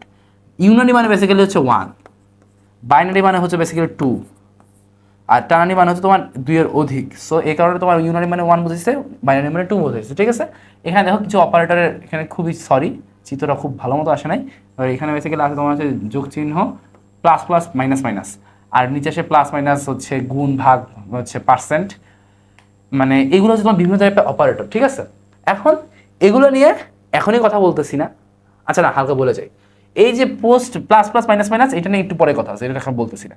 প্লাস মাইনাস ধরো এই যে আছে প্লাস মাইনাস গুণ ভাগ পার্সেন্ট, এই যে প্লাস যেহেতু প্লাস বোঝায়, মাইনাস যেহেতু মাইনাস বোঝায়, গুণ স্টার দিয়ে বেসিক্যালি গুণ চিহ্ন বোঝায়। এখানে আসলে এরকম কোনো গুণ চিহ্ন ইউজ করা হয় না, তোমার হচ্ছে শুধুমাত্র এই যে স্টার ইউজ করা হয়। এই ভাগ দিয়ে তোমার হচ্ছে ভাগ চিহ্ন দিয়ে তোমার হচ্ছে ভাগ করা বোঝায়। ঠিক আছে, তুমি যদি ডিভিশন করবা হচ্ছে তোমার এরকম কোনো ভাগ চিহ্ন নাই, তুমি হচ্ছে এইটা দিয়ে ইউজ করবা। ঠিক আছে, আচ্ছা তো এটা গেল। এই যে পার্সেন্ট, পার্সেন্টে তুমি কি নির্ণয় করবা? তুমি হচ্ছে ভাগশেষ নির্ণয় করবা। ঠিক আছে, এটা হয়তো অলরেডি যারা করছো জানো, আমি একটাই হচ্ছে তোমার লিপিয়ারের একটা রিল দিছিলাম, ওখানে হয়তো অনেকে দেখছো। সো তুমি হচ্ছে কি করবা? তুমি হচ্ছে পার্সেন্ট দিয়ে তুমি অ্যাকচুয়ালি ভাগ করবা। ওকে, আচ্ছা সো এটা গেল। এখন আসি, ধরো তোমার হচ্ছে এই যে এগুলো কি? এগুলো হচ্ছে তোমার সম্পর্ক জড়িত, এই যে রিলেশনাল অপারেটর। ধরো একটু আগে যেটা বললাম সেগুলো হচ্ছে অ্যারিথমেটিক অপারেটর। আচ্ছা, এই যে মাঝের এগুলো কি? মাঝের এগুলো সবই হচ্ছে তোমার বাইনারি অপারেটর, দুইটার উপর কাজ করে। আচ্ছা, সো এই যে ধরো আমি লিখলাম, ধরো রিলেশন অপারেটর কি আছে? যে ছোট, ছোট অথবা সমান, বড়, বড় অথবা সমান, সমান সমান, সমান নয়, হ্যাঁ সমান নয়, এটা মানে কি? সমান নয়। এটা মানে কি? সমান কিনা। এটা মানে কি? হচ্ছে বড় অথবা সমান কিনা, এটা মানে বড় কিনা। এটা মানে তোমার ছোট অথবা সমান কিনা, এটা মানে ছোট কিনা। আমি তোমাকে বলি যে এই অপারেটরগুলো অ্যাকচুয়ালি কি করে? এই অপারেটরগুলো কোশ্চেন আস্ক করে যে এই দুটার ভিতরে, ধরো তোমাকে আমি দিলাম যে A is greater than equal B, এটা আমি তোমাকে লিখলাম একটা ভিতরে, ঠিক আছে। এখন তোমার এখান থেকে আমাদের আউটপুটটা কি হবে, এটা একটা কাজ, এটা একটা অপারেশন, এই অপারেশন থেকে আউটপুটটা কি আসবে, আউটপুটটা আসবে যে এ বি এর থেকে বড় কিনা, এর ভিতরে যে মানটা আছে সেটা বি এর থেকে বড় কিনা। যদি হয়, যদি ট্রু হয়, যদি এই যে এক্সপ্রেশনটা আমি লিখছি বা এই যে অপারেশনটা লিখছি এটা যদি সত্যি হয় তাহলে আউটপুট আসবে 1, যদি ফলস হয় আউটপুট আসবে 0। বুঝতে পারছো? আচ্ছা, তো দেখো এখানে এর মান অনেক কিছুই আসতে পারে, এর ভিতর ধরো 0 আছে আর বি এর ভিতর ধরো 5 আছে, তাহলে এ তো আসলে 0 তো আসলে 5 এর থেকে বড় না বা ছোট, 5 এর বড়ও না 5 এর সমানও না, তাহলে কি তোমার এখানে আউটপুটটা আসবে 0। বুঝতে পারছো? যদি তোমার উল্টা হইতো যে এইটা বি হইতো এইটা এ হইতো, তাহলে তোমার এই আউটপুটটা আবার আসতো 1। ওকে, আবার ধরো তোমাকে আমি দিলাম যে এ ইকুয়াল বি কিনা, এরকম লিখলাম, এটা মানে কি যে এই দুটো সমান কিনা। ধরো এই যে এ আর বি কি সমান না, তাহলে এখানে আউটপুটটা আসবে কি 0। কিন্তু যদি সমান হইতো, যে দুইটাই বি হইতো, ধরো এ সমান 0 বি সমানও 0, ইন দ্যাট কেস তোমার এখানে আউটপুট আসছে 0। যদি এ সমান 5 বি সমান 5 হয় তাহলে দুটো কি সমান, তাহলে আউটপুটটা কি 0, মানে ইকুয়াল জিজ্ঞেস করে। এগুলোতে কি করে, এই যে রিলেশন দিয়ে তোমার হচ্ছে আস্ক করে যে সম্পর্কটা সঠিক কিনা, কি করে জিজ্ঞেস করে। ঠিক আছে, আচ্ছা ওটা গেল। এই যে লজিক্যাল অপারেটর, আমরা কি অ্যান্ড অপারেশন করছি না, যে দুইটা শর্ত সত্যি হতে হয়। ধরো এই যে রিলেশনাল অপারেটর, ধরো লিখলাম যে এ হচ্ছে greater than equal B and A হচ্ছে গ্রেটার দ্যান ইকুয়াল সি, মানে কি এ বি এর থেকেও বড় অথবা সমান হতে হবে, এ সি এর থেকেও বড় অথবা সমান হতে পারে। এটা হচ্ছে একটা এক্সপ্রেশন, ঠিক আছে। এটা কি একটা এক্সপ্রেশন, ম্যাথমেটিক্যাল এক্সপ্রেশন, আমি একটা শর্ত লিখছি। এখন যখন দুইটাই একসাথে সত্য হবে তখন এখান থেকে আমি আউটপুটটা পাবো 1। যখন একটা 0, ধরো এইটা সত্য এটা মিথ্যা, তখন কি আমি এখানে আউটপুট পাবো 0, কারণ কি এটা অ্যান্ড, দুইটা একসাথে সত্য হতে হবে। আমি যদি সেম কাজটা এ ইকুয়াল হচ্ছে B or A greater than equal C, মানে কি দুইটাই একসাথে, আচ্ছা এটা প্রপারলি লেখা হয় না, চলো হচ্ছে একটু ভালো করে লিখি, এ ইকুয়াল এ গ্রেটার দ্যান ইকুয়াল সি। ধরো এই দুইটাকে একসাথে সত্য হতে হবে, এটা 1 হতে হবে, এটা 1 হতে হবে, তাহলে আমি আউটপুট পাবো কি 1। কিন্তু ধরো একটা 0 হয়ে গেছে, তাও কি আমি আউটপুট 1ই পাবো, কারণ কি এটা অর, এটা যে কোনো একটা সত্য হলেই হবে। তার মানে কি এটাও আমার এই যে লজিক্যাল অপারেটর যেটা, এটাও আমাকে 0 অথবা 1 আউটপুট দেয়। এই যে রিলেশনাল অপারেটরকে আমাকে 0 অথবা 1 আউটপুট দেয়। ঠিক আছে, বিটওয়াইজ অপারেটর নিয়ে তোমাদের তো কাজ নাই, জাস্ট চিনে রাখো, এটাকে শুধুমাত্র এমসিকিউতে আসবে আর কোথাও আসবে না। আচ্ছা, আর অ্যাসাইনমেন্ট অপারেটরটা কি, চলো বুঝাই। ধরো এখানে আসি, এ একটা মান আছে, এর ভিতরে আছে তোমার হচ্ছে 5। তুমি প্রোগ্রামিং কোনো একটা কাজে এর মান, মানে এর ভিতরে যে মানটা আছে এটার সাথে তুমি 2 যোগ করে তারপর আবার এর ভিতরে রাখতে চাচ্ছ, তার মানে কি এর ভিতরে আছে অলরেডি 5, তুমি 2 যোগ করছো, তারপর তুমি 5, তাহলে 7 পাইছো, 7টা তুমি এর ভিতরে রাখবা। তারপরে যখন তুমি এর মান চেক করে দেবো তখন তুমি দেখবা তার ভিতরে আছে কত, 7। বুঝতেছো? মানে আমি তোমাকে অলরেডি বলছি না যে সি প্রোগ্রাম কি করে, যেটা আগে লেখা সেটা আগে কাজ করে। যে এই যে বাম দিকে আগে লেখা না, তো এই বাম দিকে কাজটা, বাম দিকে কি উপরে আগে লেখা 5, তো বাম দিকে আগে লেখা 5 + 2 তার মানে 7, তো এই 7টা এখন এর ভিতরে রাখবো, তার মানে কি এ ওই চলকের মানটা চেঞ্জ হয়ে যাবে 7। ঠিক আছে, আচ্ছা এই যে কাজটা করলাম এটা কি একটা যোগের কাজ করলাম না, বা তোমার ধরো এই যে অ্যারিথমেটিক একটা কাজ করলাম, অ্যারিথমেটিক অপারেটর, এটাকে চাইলে আমি এভাবে লিখতে পারতাম যে a + = 2। এটা মানে কি বোঝাইতো, এর সাথে 2 যোগ করে এর ভিতরে রেখে দাও, এর মান যদি 5 হয়ে থাকে তাহলে 5 এর সাথে 2 যোগ করে সেই 7 আবার এর ভিতরে রেখে দাও। কিন্তু এইটুকু, এই যে এইটুকু দিয়েই তোমার হয়ে গেছে, দুইটা লাইন আর লেখা লাগে না, বা এই যে এইটা লিখে দিতে, তারপর এটা তুমি লিখবা, এরকম করা লাগে না। ঠিক আছে, একটা লাইনে তোমার কাজ হয়ে গেছে। মানে এই জিনিসটা একটু শর্ট করে লিখছি, এটা হচ্ছে তোমার অ্যাসাইনমেন্ট অপারেটর, কিছু একটা যোগ করে তার ভিতরে রেখে দাও। ধরো এ * 2, তার মানে কি 2 গুণ করে এর ভিতরে রেখে দাও। ঠিক আছে, এরকম হইতে পারে। ওকে, আচ্ছা আর কি আছে আমি বলি। আর হচ্ছে a = 7, ধরো অনেক সময় আমাদের এর মান ধরে, এই ধরো এইটাই, এটা বাদ, এই যে আমরা এখানে ধরে নিলাম না যে এর ভিতর 5, এই 5 কে আমি 5 এর মানটা এর ভিতর রাখলাম, বা এই চলকে আমি 5 এর মানটা অ্যাসাইন করলাম। তো এই জন্য কি ইকুয়াল হচ্ছে একটা, মানে শুধুমাত্র একটা ইকুয়াল, এটা হচ্ছে তোমার অ্যাসাইনমেন্ট অপারেটর। একটা ইকুয়াল কি অ্যাসাইনমেন্ট, দুইটা ইকুয়াল কি তোমার হচ্ছে দুইটা ইকুয়াল হচ্ছে তোমার ওই যে রিলেশনাল, জিজ্ঞেস করে যে দুইটা সমান কিনা। ঠিক আছে, তো এটা গেল। আর লাস্টে যে তোমার হচ্ছে অ্যাসাইনমেন্ট অপারেটর তোমার হয়ে গেছে, লাস্টের টার্নারিটাও তোমার হচ্ছে অত বেশি লাগবে না, জাস্ট এমসিকিউ এর জন্য যে চিনে রেখো যে এটা হচ্ছে টার্নারি অপারেটর। টার্নারি অপারেটর হালকা একটা কাজ আমি পরে কখনো দেখাবো, মানে এটা বেসিক্যালি তোমার ইফের সাথে কাজ করে, মানে এই টার্নারি অপারেটর তোমার ইফ আমরা যে শর্তগুলো আগামীকালকে শিখবো ওই ইফের ক্ষেত্রে তোমার হচ্ছে টার্নারি অপারেটর কাজ করে। আমি হালকা একটু কাজটা দেখাই দিব না ইনশাআল্লাহ নেক্সটে। আচ্ছা, তো আমাদের হ্যাঁ এখন আসলে পোস্ট ইনক্রিমেন্ট আর প্রি ডিক্রিমেন্ট। আমাদের এইটুকু হয়ে গেলে আমরা যে স্পেশাল ফাংশনটা কথাবার্তা বলবো, তারপর আমরা হচ্ছে প্রবলেম সলভিংয়ে চলে যাবো, ঠিক আছে? তারপর আচ্ছা আরও হয়তো ঘন্টাখানেক লাগবে, দেখা যাক, চলো করি। ধরো প্রি ইনক্রিমেন্ট আর পোস্ট ইনক্রিমেন্ট। প্রি ইনক্রিমেন্ট মানে কি? ধরো আয়ের ভিতরে একটা মান আছে 5, আই প্লাস প্লাস মানে হচ্ছে তুমি এই আই নিয়ে কিছু একটা কাজ করবা। ধরো আমি লিখলাম যে প্রিন্টএফ পার্সেন্ট ডি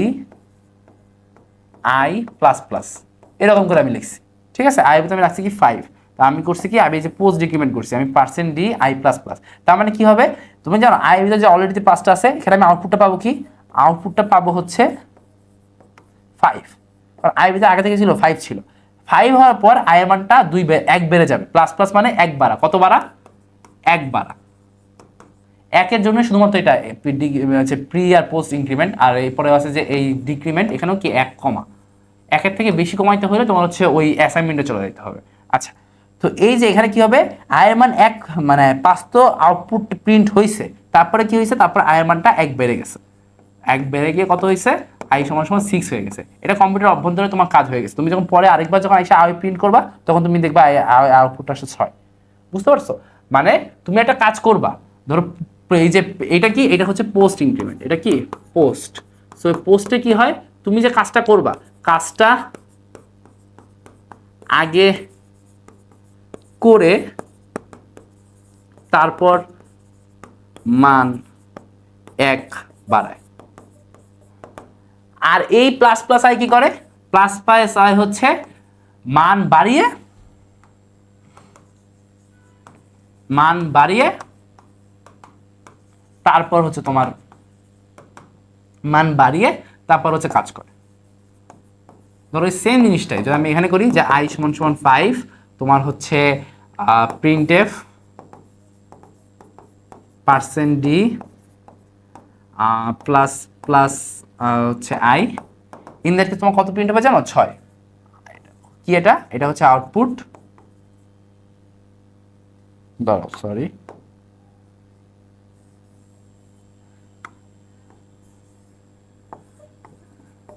আউটপুট, এটা কত হবে? 6। বুঝতে পারছো? মানে এখানে দেখো কিন্তু প্রথমে আউটপুটটা 5ই প্রিন্ট হয়েছিল, পরে আয়ের মানটা 1 বাড়ছিল, কিন্তু এখানে আয়ের মানটা আগে 1 বাড়বে তারপর 6 হবে। তাহলে প্লাস প্লাস আগে মানে আগে বাড়ায় নেবে মানটা, প্লাস প্লাস পরে মানে আগে কাজটা করে তারপর এক মান বাড়াবে। ওকে, অনেক ক্ষেত্রে ইউজ হবে, দেখাবো, সমস্যা নেই। এগুলো হচ্ছে লুপে যে ভালো মতো দেখবা। এগুলো কোথায় দেখবা বেশি? এগুলো দেখবা বেসিক্যালি লুপে, ঠিক আছে? এটা দেখবা কোথায়? লুপে বেশি দেখবা। আচ্ছা, আই মাইনাস মাইনাস সেম, যে তোমার ধরো আই সমান সমান 5, তুমি হচ্ছে প্রিন্টএফ হচ্ছে পার্সেন্ট ডি হচ্ছে তুমি আই মাইনাস মাইনাস করলা, তাহলে তোমার আয়ের মানটা হচ্ছে তোমার 5ই প্রিন্ট হবে, কিন্তু তারপর আয়ের মানটাকে 1 কমে যাবে, তার মানে 4 হবে। আর এই যে এটা মানে কি, যে তোমার আগেই মানটা কমবে, আগেই মান কমবে, তারপর তোমার কাজ করবে কাজ। তার মানে কি এখানে সবসময় তোমার একটা দুইটা কাজের সাথে সম্পর্ক আছে, তাই তো? একটা কাজের ক্ষেত্রে কিন্তু হইতেছে না। দুইটা কাজের সম্পর্ক হলে তুমি হচ্ছে পোস্ট ইনক্রিমেন্ট বা প্রি ইনক্রিমেন্ট, অথবা হচ্ছে তুমি পোস্ট ডিক্রিমেন্ট অথবা প্রি ডিক্রিমেন্ট, এই হিসাবগুলো তুমি ফলো করতেছো। ওকে, আচ্ছা, এখন আসে কিছু স্পেশাল ম্যাথ ফাংশন আছে। কিছু স্পেশাল ম্যাথ ফাংশন কি আছে? এই যে মডুলাস অপারেটর, অলরেডি তোমাদেরকে বলে ফেলছি। এটা কি করে? এটা হচ্ছে ভাগশেষ নির্ণয় করে। ভাগশেষ কিরকম? ধরো লিখলাম যে 5 মডুলাস 2, তাহলে এখানে তোমার আউটপুটটা কত আসবে, বা এটা তোমার হিসাব করে কত বলবে? ধরো তুমি ভাবো, তুমি হচ্ছে 5কে, হ্যাঁ তুমি ধরো 5কে 2 দিয়ে ভাগ করলা, তো 2 দুগুণে 4, তোমার ভাগশেষ কত আসবে? 1। সো এই যে 5% 2, এখানে তোমার ভাগশেষটা আসবে কত? 1। বুঝতে পারছো? তুমি যে কোনো একটা নাম্বার দিয়ে, যে বড় এই যে এইটাকে তুমি যদি এইটা দিয়ে ভাগ করতে, তুমি ভাগশেষ কত পাইতা? তোমার পার্সেন্ট অপারেটরটা সেটা আউটপুট দিবে। ওকে, আচ্ছা, পাও ফাংশন। ধরো অনেক সময় কি a স্কয়ার লেখা লাগে না, অনেক সময় কি 2 কিউব লেখা লাগে না। পাওয়ার ফাংশনটা হচ্ছে এই যে এই উপরে যেগুলো আমরা লিখি, এগুলো তো বেসিক্যালি পাওয়ার, তাই না? সো পাওয়ার ফাংশনটা কি করে? ধরো এই যে এই যে a স্কয়ার, এটাকে লেখার জন্য তোমার পাওয়ার ফাংশনটা এভাবে লেখা, যে পাওয়ার a2, যেটা নিচে সেটা হচ্ছে a প্রথমে, যেটা উপরে সেটা হচ্ছে পরে লিখছি 2। ওকে, আচ্ছা, এই ধরো এটার জন্য লিখি যে পাও হচ্ছে তোমার 2 3, ঠিক আছে। আচ্ছা, আর স্কোয়ার রুট ফাংশন, ধরো তো আমরা যে √2 নির্ণয় করি না, তারপর √16 নির্ণয় করি না, এটাকে আসলে তুমি প্রোগ্রামে কিভাবে করবা? তোমার যদি প্রোগ্রামে করা লাগে তুমি কি করবা, তুমি স্কোয়ার রুট ফাংশন ইউজ করবা, SQRT 2, তোমার √2 এর মান কত সেটা তোমাকে আউটপুট দিয়ে দেবে, বুঝতে পারছো? তো এরকম বিভিন্ন ম্যাথ, এই যে কিছু কিছু ফাংশন আছে, এগুলা এই যে এই দুটো ফাংশন অ্যাকচুয়ালি তোমার কোন হেডার ফাইলে জানো math.h, math.h এর ভিতরে এই পাওয়ার ফাংশন আর স্কোয়ার রুট ফাংশন থাকে। ওকে, দেখো আমি লিখে দিচ্ছি, হ্যাঁ দেখা যাচ্ছে, ঠিক আছে। সো মোটামুটি আমাদের আলাদা আলোচনা প্রায় শেষ। এখন আমরা আস্তে আস্তে হচ্ছে সরল টাইপের যে প্রবলেমগুলো আছে সেগুলো সলভ করবো, ঠিক আছে। আচ্ছা, এখানে কিছু জ্ঞানমূলক দিয়ে দিচ্ছি, দেখো চলো কি বলছি যে যার ভিতরে ডেটা রাখি, ফ্লোট টাইপের ডেটা কি তোমার হচ্ছে দশমিক, মানে ওই যে ভগ্নাংশ সংখ্যা। আচ্ছা, এক্সপ্রেশন কি, এক্সপ্রেশন হচ্ছে তোমার ওই যে আমি যেটা লাইন লিখলাম ওটা সত্য না মিথ্যা, ওখান থেকে যে আউটপুটটা পাচ্ছি বিভিন্ন ধরনের শর্ত, বিভিন্ন ধরনের অপারেটর, এগুলো সহ এটা তো ভালো মতো একটু পড়ে নিবা। কিওয়ার্ড বা সংরক্ষিত শব্দ কি, যেগুলো হচ্ছে সি প্রোগ্রামিং এর সিনট্যাক্সে আলাদা করে নির্দিষ্ট কাজ আছে। আচ্ছা, কম্পাইলার কি, ওই যে অনুবাদক প্রোগ্রাম। ফরম্যাট স্পেসিফায়ার কি, ওই যে ইন্টিজারের জন্য %d, হচ্ছে ফ্লোটের জন্য %f, এগুলো তুমি একটু লিখে তুমি হচ্ছে ভালো মতো বুঝাবা যে একটা ডেটা টাইপের জন্য ইনপুট বা আউটপুটের ক্ষেত্রে যে স্পেশাল সংকেত ইউজ করা হয় সেটা তোমার মানে তুমি যে ফর্মেট তুমি ইনপুট নিচ্ছ বা যে ফর্মেট তুমি আউটপুটটা দিবা সেটা তোমার নির্দিষ্ট করে দেওয়া হয়, এটা হচ্ছে তোমার কি %f, তাই তো, মানে পার্সেন্টের ওই যে ওই ফরম্যাট স্পেসিফায়ার। আচ্ছা, এখন দেখো কিছু অনুমোদনমূলক কোশ্চেন দিছি। ভ্যারিয়েবল ঘোষণার ক্ষেত্রে কিভাবে ভ্যারিয়েবল ঘোষণা করতে হয়, কি কি নিয়ম মানা লাগে সেটা ওই যে বলছিলাম তো, চলকের ক্ষেত্রে এইসব নিয়ম মানা লাগে। আচ্ছা, স্ক্যানএফ কিভাবে কাজ করে এটা পড়াইছি, তোমার প্রিন্টএফ কিভাবে কাজ করে এটা পড়াইছি। যে আচ্ছা ভুল করছি, প্রিন্টএফে কিন্তু কোনো অ্যান্ড হবে না, প্রিন্টএফের ক্ষেত্রে অ্যান্ড হবে না, স্ক্যানএফে শুধু শুধু অ্যান্ড হবে। আচ্ছা, তারপর হচ্ছে তোমার %d %x, এটা আসলে %d হবে, %x হওয়ার কোনো কারণ নেই, আমি আসলে নিজে টাইপ করছি তাড়াহুড়ো করে ভুল গেছে। আচ্ছা, সি প্রোগ্রামে মেইন ফাংশন ব্যবহারে গুরুত্ব লেখো, মেইন ফাংশন ছাড়া কিন্তু কোনো সি প্রোগ্রাম হবে না। ইন্টিজারের পরিবর্তে কখন লং ইন্টিজার ব্যবহার করতে হয় এটা বলো। অনেক বড় যখন নাম্বার আসবে তখন, ধরো ইন্টিজার আমার নম্বরে 2টা, কিন্তু চাইলে কি আরো বেশি করা যায় না, যে তুমি তো এরকম চাইলে 100 কোটি 1000 কোটি 2000 শত কোটি এরকম দেখা যায় না, ওরকম যখন অনেক বড় বড় নাম্বার আসবে তখন কি লং ইন্টিজার। সো এটা তুমি লিখবা। সি ভাষায় হেরা ফাইল বলতে কি বুঝো, যেখানে আগে থেকে তোমার ফাংশনগুলো বানায় রাখা আছে, তাই তো। সো ওরকম করে একটু অনুধাবনগুলো সলভ করবা। এই যে প্রথমে ক্লাসে শুরুতে একদম যখন বলছিলাম যে তোমাদের যে প্রবলেমগুলো অ্যাকচুয়ালি আসবে সেই প্রবলেমগুলো মোর অর লেস 3টা টাইপ। একটা হচ্ছে সরল অনুক্রম, একটা হচ্ছে সিদ্ধান্ত বা নির্বাচন, একটা হচ্ছে পুনরাবৃত্তি বা রিপিটিশন। এটাকে বেসিক্যালি তোমার হচ্ছে লুপ বলা হয়, ঠিক আছে। আমরা যে অ্যালগোরিদম শিখবো, আমরা যে ফ্লো চার্ট শিখবো, সেগুলো সব কিছুই এই 3টা টাইপের ভিতর পড়ে যাবে। ওকে, আমরা কি করব, আমার আলটিমেটলি গোল, ধরো এই যে একটা, ধরো এখানে নাম্বার দিয়ে দিই সমস্যাগুলোর, 1টা 2টা 3টা 4টা আমি তোমাদের এখানে সমস্যা নিয়ে আসছি। আমি এখান থেকে 2টা করাই দিব, 2টার আমি কোড লিখে দিব, 2টার আমি অ্যালগোরিদম করে দিব, 2টার আমি ফ্লোচার্ট করে দিব। বাকি যেটা তোমাদের জন্য কাজ থাকবে, তোমরা কি করবা, তোমরা ওই দুটাকে সলভ করবা, এই যে হিসাবে করবা, অ্যালগোরিদম করবা, ফ্লোচার্ট করবা, কোড করবা। এখন তোমাকে আসলে অনেকে যখন পড়ায়, এক একজনের পড়ানোর সিস্টেম এক রকম। অনেকে হচ্ছে তোমার এরকম টাইপগুলোর সমস্যাগুলোর আগে অ্যালগোরিদম ফ্লোচার্ট পড়ায়, তারপর লাস্টে যে হচ্ছে কোডিং পড়ায়, অথবা আগে কোডিং পড়ায় নিয়ে তারপর লাস্টে যে অ্যালগোরিদম ফ্লোচার্ট পড়ায়। আমি কি করবো, আমি তোমাদের যেহেতু একই জিনিস থেকে, ধরো তুমি দেখবা তুমি যদি সিকিউ সলভ করতে যাও তখন দেখবা যে তোমার একই জিনিসেরই গতে বলে হচ্ছে ফ্লোচার্ট অ্যালগোরিদম লেখো, ঘতে বলে তুমি কোডটা লেখো, এরকম টাইপের জিনিসপাতি, ঠিক আছে। তো আমি কি করবো, তুমি একই যখন প্রবলেমটা করাবো, যেহেতু দুই জায়গাতে সেম প্রবলেমই আসে ম্যাক্সিমাম ক্ষেত্রে, একসাথে না আসলেও তোমার যে প্রবলেম তুমি কোড পারবা, তুমি সেই প্রবলেমে অ্যালগোরিদম ফ্লোচার্ট অবশ্যই পারা লাগবে। তো তোমাকে আমি একসাথে শিখাবো, ঠিক আছে। সো এটা একটু ফলো করা ট্রাই করবা। চলো আস্তে ধীরে শুরু করা যাক, ঠিক আছে, ইনশাআল্লাহ তোমাদের জন্য বেশ ভালো হবে। আচ্ছা, এটা আমি করাবো না, এটা আমি এইচডব্লিউ দিব, এটা বেশ সহজ জিনিস, এটা আসলে আমি করালে বিষয়টা ক্রাইম হয়। সো এটা তোমরা এখন পারো না পারো, আমি এই পর্যায়ে যখন করে আসবো তখন তুমি পারবা, ঠিক আছে। চলো আগে করি, আমরা যেহেতু ত্রিভুজ নিয়ে কাজ করছি, আমরা আগে আয়তকার ক্ষেত্র নিয়ে কাজ করি, ঠিক আছে। এখন আয়তকার ক্ষেত্রে কিভাবে তুমি কাজ করবা, ধরো তোমার কি প্রথমে করতে হবে কি, ওই যে ইনক্লুড লিখতে হবে, তাই না। আচ্ছা, আগে চলো কি লিখবো, এটাকে বানাই। আমাদের তো অ্যাটলিস্ট কয়টা পেজ লাগবে, এখানে 2টা পেজ লাগবে, কজ কি,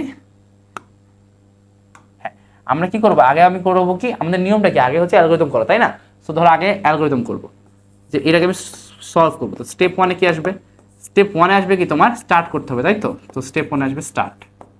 স্টেপ 2-তে আসবে কি, স্টেপ 2-তে আসবে যে তোমার কোনো ইনপুট বা ওরকম টাইপ কিছু না লাগবে। কিন্তু দেখো আয়তক্ষেত্রে কি একটা এরকম টাইপের একটা জিনিস, তাই না। আয়তক্ষেত্রের এই দুটো বাহু সমান, এই দুটো বাহু সমান, তার মানে দৈর্ঘ্য আর প্রস্থ, ধরো এটা যদি প্রস্থ হয় b, এটা হচ্ছে দৈর্ঘ্য a, তাহলে ধরো ইনপুট এ বি, এটা তুমি লিখলা যে তুমি দৈর্ঘ্য আর প্রস্থের মানটা কি ইনপুট নিবা। স্টেপ 3, স্টেপ 3 কি করবা তুমি, এখন তুমি যে সূত্রটা ফেলবা বা তোমার যে অ্যাকচুয়ালি যে ক্যালকুলেশনটা করতে হবে। আয়তক্ষেত্রে হচ্ছে এরিয়ার সূত্র কি, ধরো এরিয়া ইজ ইকুয়াল টু কত, এ ইন্টু বি, তাই তো? তুমি এখানে তাই করবা যে area is equal to A into B. এখন তুমি আমি বলতে পারো যে এখানে কেন বড় হাতে দিলেন, বড় হাতে দিলে তো সমস্যা নেই, তুমি বড় হাতে দিতেই পারো, কিন্তু তোমাকে বড় হাতটা সব জায়গায় মেনটেন করতে হবে, ঠিক আছে? আমি কিন্তু সব জায়গায় এই চলকের নামটা অবশ্যই মেনটেন করবো যে বড় হাতের এ দিছি, ওকে? আচ্ছা চলো এখন আসি স্টেপ 4। স্টেপ 4 কি করব, স্টেপ 4 কি আমরা এই যে এরিয়াটা আমরা ক্যালকুলেট করছি এটাকে আমি প্রিন্ট করবো, তাই না?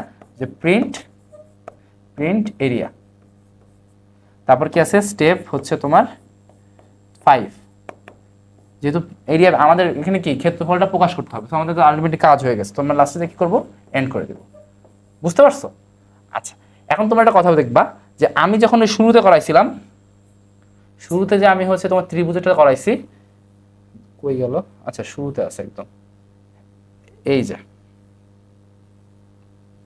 কোথায়, হ্যাঁ এই যে এই অ্যালগরিদম যখন আমি করাইছি তখন আমি তো কিসে লিখছিলাম, আমি তখন বাংলায় লিখছিলাম, মানে বাংলায় অ্যালগরিদম তোমার লেখা ছিল। তুমি গাইড টাইড খুললেও দেখবা বা মেইন বই খুলে দেখবা যে বাংলায় লেখা, ইংরেজিতেও চাইলে লেখা যায়, সমস্যা নেই কোনোই, তোমার একদম 100% নাম্বার পাবা।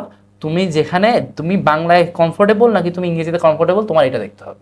তুমি যদি বাংলায় কমফোর্টেবল হও তুমি বাংলা ইউজ করো, তুমি যদি ইংরেজিতে কমফোর্টেবল হও তুমি ইংরেজি ইউজ করো, কোনো সমস্যা নাই, ঠিক আছে? আমি ইংরেজিতে কমফোর্টেবল, আমি আমার স্কুল স্টুডেন্ট লাইফ পুরোটা ইংরেজিতে লিখে আসছি, আমার ম্যাডামের কোনো নাম্বার কাটা নেই। আমি হচ্ছে বোর্ডের আইসিটিতে 97 বা 96 এরকম কিছু একটা পাইছিলাম। আইসিটি পরীক্ষা তো বেশ ভালোই, পুরোনো নাম্বারের, মানে পুরো তোমাদের সিলেবাসেই, খালি ওই ডিবি মানে লাস্টের ডাটাবেস ম্যানেজমেন্টটা ছিল না।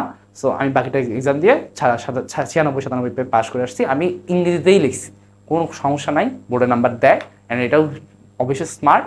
সো এটা আসলে স্মার্ট বলতে কি এখানে কম লেখা লাগে, তুমি বাংলা লেখা কিন্তু তোমার হচ্ছে প্রোগ্রামটা শুরু করো, হচ্ছে এ আর বি এর মানে ইনপুট নাও, এরকম অনেক কিছু লেখা লাগতো। সো এরকম চাইলে লেখা যায়, এরকম নাম্বার দেয়, ওকে? আর এইটাকে ইজিলি চাইলে হচ্ছে তোমার ফ্লো চার্টে তোমার হচ্ছে রেপ্লিকেট করা যায়। কীরকম, ধরো ফ্লো চার্ট কি, স্টার্টের ক্ষেত্রে তোমার ফ্লো চার্টটা কীরকম হবে, স্টার্টের ক্ষেত্রে তোমার ফ্লো চার্টটা হবে এরকম, রাইট? ঠিক আছে। আচ্ছা এরপর আসবে কি ইনপুট নিব, ইনপুট হচ্ছে তোমার এ বি, এটা ইনপুটের ক্ষেত্রে কী করতে হবে, সামান্তরিক ইউজ করতে হবে, রাইট? তো সামান্তরিক, এই যে সামান্তরিক। আচ্ছা এরপরে কি আছে, এরিয়ার সাথে কি আমাদের ক্যালকুলেশনের জন্য কি করতে হয়, আয়তকার ক্ষেত্রে ইউজ করতে হয়। So area is equal two কত, আমরা ওই যে এরিয়া প্রথমবারটা আমরা এ দিছি বড় হাতের, সো এটা মেনটেন করতে হবে, এরিয়া এ ইন্টু বি। আচ্ছা এরপরে কি আসবে, এরপরে আসবে তোমার যে স্টেপ 4 প্রিন্ট এরিয়া, তার মানে কি প্রিন্ট তোমার হচ্ছে এরিয়া, অ্যান্ড লাস্টে যায় কি তোমার এন্ড। ঠিক আছে, এরকম করে তুমি কি এই ফ্লো চার্টটা কিন্তু ইজিলি করে ফেললা, কোনো সমস্যা হয়েছে, হয় নাই? তুমি একদম ওখানে যা লিখছো তুমি এইভাবে জাস্ট ওই চিত্রগুলো মনে নিয়ে আসছো যে কোনটার জন্য কি চিত্র, তুমি এরকম করে ফ্লো চার্টটাও করে ফেলছো, ওকে? আচ্ছা এখন তাহলে আসো কোডটা লিখি। কোডটা তুমি কীভাবে করবা, তোমার ওই যে কি সব কিছুতে তোমার তো হচ্ছে ওই যে ইনক্লুডটা তো থাকবে, হ্যাশট্যাগ ইনক্লুড stdio.h তোমার প্রত্যেকটা থাকবে, এটা কোনো শেষ নাই, তোমার তো ইনপুট আর আউটপুট তো ইউজ করতে হবে। আচ্ছা এখানে কি আর কোনোটা লাগবে, এখানে আর কোনোটা লাগবে না, কারণ আমরা এখানে কোনো ম্যাথ ফাংশন ইউজ করবো না, আমরা ওই যে কোনিও ডট এইটাও তো এখন ইউজ করি না। তাহলে ইন্ট মেইন ফাংশনটা ডিক্লেয়ার করতে হবে। মেইন ফাংশনের পরে তোমার হচ্ছে এটা এরকম ব্র্যাকেট দিয়ে তুমি কিছু লিখবে না, ফাঁকা রাখবে, তারপর সেকেন্ড ব্র্যাকেট স্টার্ট করবা। বুঝো, আমরা কিন্তু এরপরে যখন লিখবো, আচ্ছা বলি চলো, তাহলে এখন আমরা প্রথমে কি করবো, আমরা প্রথমে ইনপুট নিবো না, দৈর্ঘ্য প্রস্থ, চলো ইনপুট নেই। দেখো আমি কিন্তু ওই যে ওইসব ক্ষেত্রে যখন হচ্ছে ধরো এই যে এই প্রোগ্রামটা যখন কাজ করতেছিলাম, কই গেল ধরো এই যে এই প্রোগ্রামে যখন কাজ করতে তখন প্লিজ ইনপুট দা এইটা প্রিন্ট করছিলাম, বাট আমরা যখন খাতায় লিখবো তখন এত কিছু করা লাগবে, আমরা তো বুঝতেই যে আমরা কি ইনপুট নিচ্ছি, আমাদের পরীক্ষার টিচাররাও বুঝবে যে আমরা কি ইনপুট নিচ্ছি। সো ওগুলো করার দরকার নেই, তুমি একদম ডিরেক্টলি ইনপুট লিখে তুমি কি, আচ্ছা ইনপুট লেখার আগে তোমার যে ভ্যারিয়েবলগুলো রাখবা সেই ভ্যারিয়েবলগুলো তো ডিক্লেয়ার করতে হবে, এই যে তুমি ভ্যারিয়েবলগুলো নিচ্ছো এ বি, এগুলো তো ডিক্লেয়ার করতে হবে। এখন একটা কথা বলো, একটা আয়তকার এটা দৈর্ঘ্য বস্তু কি দশমিক হইতে পারে না, পারে তো? তো তুমি এখানে কি করবা, তুমি এখানে ফ্লোট নিবা, ফ্লোট এ বি, আবার ওর দৈর্ঘ্য বস্তু যদি দশমিকে হয়, ওর ক্ষেত্রফলকে দশমিকে হইতে পারে না, পারে তো? মানে এ বি এরিয়া, তুমি এখানে ইন্টিজার নিবা না, তুমি কি নিবা, তুমি ফ্লোট নিবা, তো ফ্লোট এ বি এরিয়া। আচ্ছা এখন কি তাহলে তোমার হচ্ছে ইনপুট নিতে হবে আগে, তাহলে স্ক্যানএফ পার্সেন্ট হচ্ছে তোমার এফ পার্সেন্ট এফ, এইটা এই যে তুমি যে মানে ইনভার্টেড কমার ভিতরে তুমি যতটুকু লিখছো তোমার বেসিক্যালি এখান থেকে দুইটা নাম্বার ইনপুট নেবে, দুইটা ফ্লোট নাম্বার জাস্ট ইনপুট নেবে, আর কোনো কাজ করবে না। ঠিক আছে, আচ্ছা দুইটা ফ্লোট নাম্বার ইনপুট নেবে, নিয়ে কোথায় রাখবে, একটা রাখবে তোমার হচ্ছে এতে, একটা রাখবে তোমার হচ্ছে বিতে। অ্যান্ড এই যে স্ক্যানএফ এর যে ফাংশনটা বা ইনপুট যে ফাংশনটা লিখলাম এটা পরে একটা সেমিকোলন। এখন একটা জিনিস দেখো, এই যে প্রত্যেকটা ফাংশনের পরে যতগুলো সেমিকোলন আসে, ঠিক আছে, কিন্তু তোমার মেইন ফাংশনের পরে কোনো সেমিকোলন আসে না, মেইন ফাংশনের পরে কি কোনো সেমিকোলন হবে না। আচ্ছা এটা গেল ইনপুট হয়েছে, এখন কি তাহলে আমাদের এরিয়াটা নির্ণয় করতে হবে। তাহলে area is equal to A into B, and এই কাজের পরও তোমার এই কাজের পরে একটা সেমিকোলন আসবে, যেহেতু ক্যালকুলেশন করেছি সেমিকোলন আসবে। এখন কি আমরা এই কাজটাকে প্রিন্ট করবো, যে প্রিন্ট এফ পার্সেন্ট হচ্ছে এফ, এই একটা হচ্ছে এরিয়ার মানটা প্রিন্ট করবো, এটা হচ্ছে পার্সেন্টের ফ্লোটিং নাম্বার। সো এখানে কি এ, সরি এ না এরিয়া, এই ইসের নামটা কি এরিয়া, সেটা শেষ। লাস্টে কি তোমার রিটার্ন জিরো, তোমার এই প্রোগ্রামটা এখানে শেষ। ওকে, আচ্ছা এবার আসো এর আরেকটা করি। এই যে এটাও থাকবে তোমাদের, এই যে অনেকগুলো হচ্ছে ত্রিভুজের ক্ষেত্রফল করাইছি, আয়তক্ষেত্রের ক্ষেত্রফল করাই দিলাম, বৃত্তটা তোমরা একটু করবা। বৃত্তের এই যে সূত্র হচ্ছে পাই আর স্কয়ার, তার মানে তুমি হচ্ছে ব্যাসার্ধটা ইনপুট দিবা, পাই আর স্কয়ার তুমি হচ্ছে ক্ষেত্রফল নির্ণয় করবে, তাই তো। আচ্ছা এবার আসি, তোমার হচ্ছে এই যে তাপমাত্রাকে তুমি ফারেনহাইটে প্রকাশ করবে, একটা সেন্টিগ্রেড তাপমাত্রাকে তুমি হচ্ছে ফারেনহাইটে প্রকাশ করবে। এটা তো তোমাদের কোন সূত্র আমি বলে দিই, এটা সূত্র আছে যে C/5 is equal two F-32/9। এটা হচ্ছে তোমার এই যে এটা মানে তোমার যে ডিগ্রি সেলসিয়াস তাপমাত্রা, এটা হচ্ছে তোমার ওই সেম তাপমাত্রা তোমার ডিগ্রি ফারেনহাইটে কত ওইটা। সো এখান থেকে কি তুমি করবা, এই ফর্মুলা ইউজ করে তুমি যাকে বের করবা তাকে এক পাশে রেখে তুমি অন্যগুলো কম পাশে রাখো। তুমি তো ফারেনহাইটে প্রকাশ করতে চাও, তাই না, তুমি এই যে সেন্টিগ্রেড তাপমাত্রাকে ফারেনহাইটে প্রকাশ করতে চাও, তুমি এখান থেকে সূত্রটাকে বানাই দিবা। ধরো তাই তোমার কি 9C/5 is equal two F-32। এটা যখন এই পাশে চলে আসবে তাহলে কি 9C/5 প্লাস 32 সমান সমান কত এফ। এই সূত্র তুমি এখন প্রয়োগ করবা, এই সূত্র তুমি কি এই প্রোগ্রামের ভিতরে প্রয়োগ করবা। চলো করি, চলো এটার ক্ষেত্রে আমি শুধুমাত্র ফ্লোচার্টটা আঁকি। ধরো তুমি এই প্রোগ্রামটাকে স্টার্ট করার পর কি করবা, তুমি হচ্ছে দেখো তুমি এই ফারেনহাইটে তুমি আলটিমেটলি প্রকাশ করতে চাও, তাহলে কি তোমার এই যে সেন্টিগ্রেড মানটা লাগবে না, যে তুমি কত ডিগ্রি সেলসিয়াসকে ফারেনহাইটে প্রকাশ করতে চাও, তাহলে কি ইনপুট সি, এটা তোমার ইনপুট যাবে। এবার তোমার ক্যালকুলেশনটা হবে, ক্যালকুলেশনটা কোন সূত্র ধরে হবে, যে F is equal two 9C/5 plus 32, ঠিক আছে, এই সূত্র অনুসারে হবে। এখন কি লাস্টে যে তোমার হচ্ছে প্রিন্ট করতে হবে, এই যে ফারেনহাইটে যে মানটা পাইছো ওটাকে তোমার কি প্রিন্ট করা লাগবে না, সো তুমি প্রিন্ট করলা, লাস্টে থেকে তুমি কি করলা এন্ড করে দিলা। ওকে, আচ্ছা এবার আসো এই প্রোগ্রামটা লিখি, যে হ্যাশট্যাগ ইনক্লুড stdio.h, এইরকম পার্টগুলো আসলে সব জায়গাতে লেখা লাগবে, যে int main first bracket second bracket start. এখন কি তোমার যে ভ্যারিয়েবল পাইছো, তোমার ভ্যারিয়েবল কি আছে বা চলো কি আছে, সি আর এফ আছে, তাই না। সেখানে তুমি কি এইখানে একটা কথা বলো, ডিগ্রি সেলসিয়াস কি চাইলে দশমিকে আসতে পারে না, 36.7 ডিগ্রি সেলসিয়াস আজকে 36, আমাদের বডি তাপমাত্রা হচ্ছে 97.8 হইতে পারে না। সো তোমার এখানে কি, তোমার এখানেও তুমি হচ্ছে ফ্লোটিং মানে দশমিক যেহেতু হইতে পারে, সো তুমি ফ্লোট নিবা, ফ্লোট তোমার হচ্ছে সি আর এফ। তারপর হচ্ছে তোমার কি তোমার এই সূত্রটা বসানো লাগবে, না সরি আগে তো ইনপুট নেওয়া লাগবে, তো স্ক্যান এফ নিয়ে তুমি হচ্ছে পার্সেন্ট এফ, তোমার হচ্ছে এই ভেতর তুমি রাখবা কোথায়, তুমি হচ্ছে ডিগ্রি সেলসিয়াসটা ইনপুট নিচ্ছ, তুমি ডিগ্রি সেলসিয়াসে রাখবা। এখন কি তোমার সেই সূত্র, যে এফ ইজ ইকুয়াল টু এই দেখো 9C/5, তার মানে কি তুমি 9C এটাকে একটা ব্র্যাকেটে লিখবা, এটাকে একটা ভাগে 5 দিবা, তারপর আরেকটা ব্র্যাকেট দিবা, ফার্স্ট ব্র্যাকেটে দিবা, ঠিক আছে, কি দিবা ফার্স্ট ব্র্যাকেট দিবা, সেকেন্ড ব্র্যাকেট দিবা না, কারণ সেকেন্ড ব্র্যাকেট কিছু হয় না, ফার্স্ট ব্র্যাকেটই আরেকবার ইউজ হয়, সমস্যা নেই।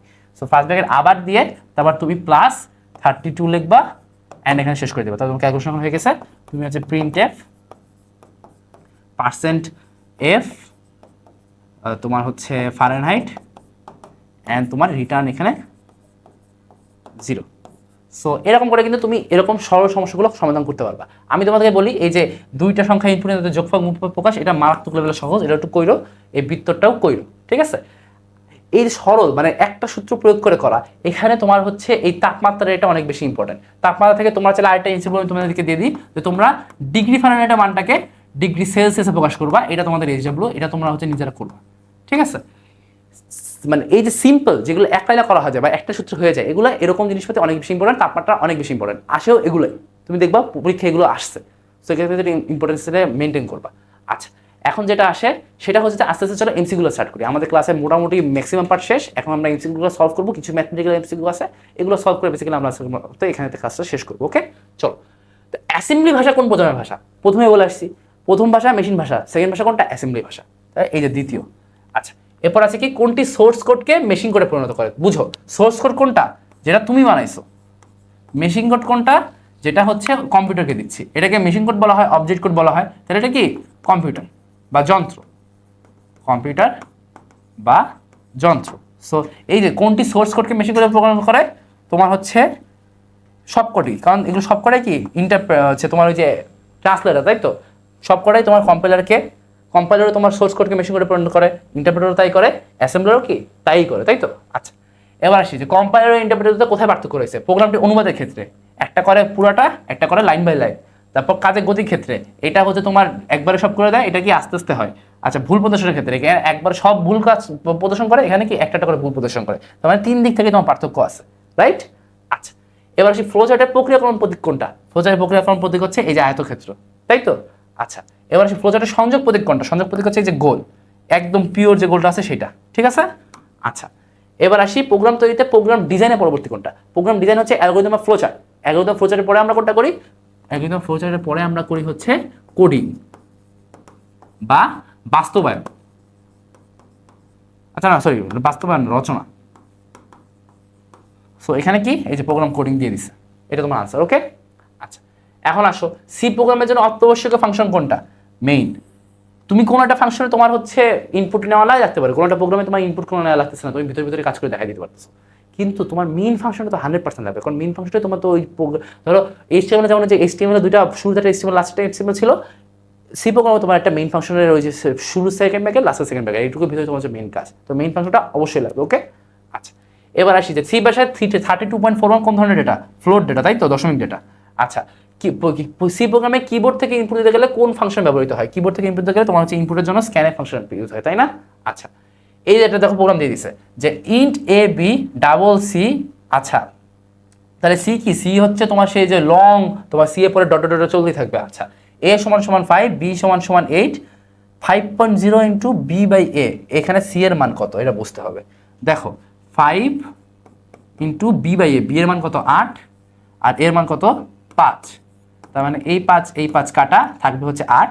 8-এর পরে কি তোমার অনেকগুলো জিরো আসবে, যেহেতু এটা লং মানে কি দশমিকের পর অনেক নাম্বার চলতে থাকে, তো মানে এটা তোমার হবে আনসার। বুঝতে পারছো? একটু বুঝো, জাস্ট এখানে গুণ করছে, কোনো মানগুলো বসে আমি গুণ করছি, কাটাকাটি চলে গেছে। আর যেহেতু এটা এই যে লং ইউজ করছে, সরি ডাবল ইউজ করছে, সো এখানে তোমার অনেক বড় হবে, মানে লাস্টে জিরো পরে অনেক কিছু থাকবে। ওকে, দশমিকের পরে জিরো থাকবে অনেকগুলো।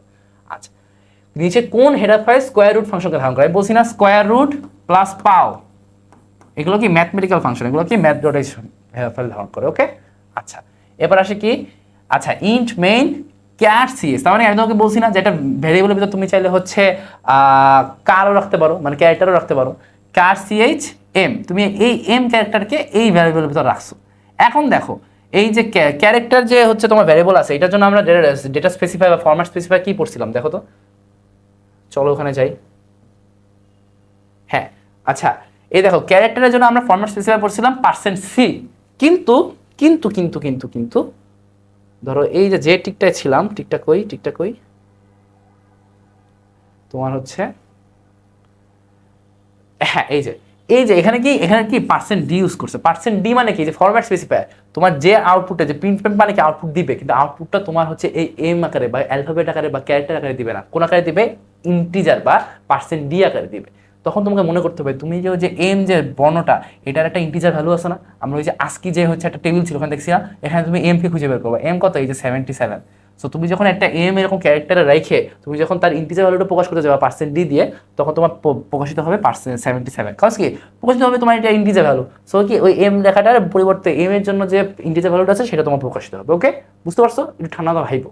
ওকে, এটা একটা ইউনিক এমসিকিউ, এটা অত বেশি আসে নাই, পরীক্ষা কঠিন করতে চাইলে আসতে পারে। ওকে, আচ্ছা, এবার সেই করতে তোমাদের দেখানোর জন্য এই টেবিলটা রাখছিলাম। কার ডেটা টাইপ ভেরিয়েবলে ইনপুট আউটপুট করার জন্য কোনটা ব্যবহৃত হয়? এই যে %c। আমি মনে হয় কোথায় %ch লিখছিলাম, ওটা আসলে ভুল, সো ওটা একটু চেক করো। ওকে, ওটা তোমরা ঠিক মতো নিও না।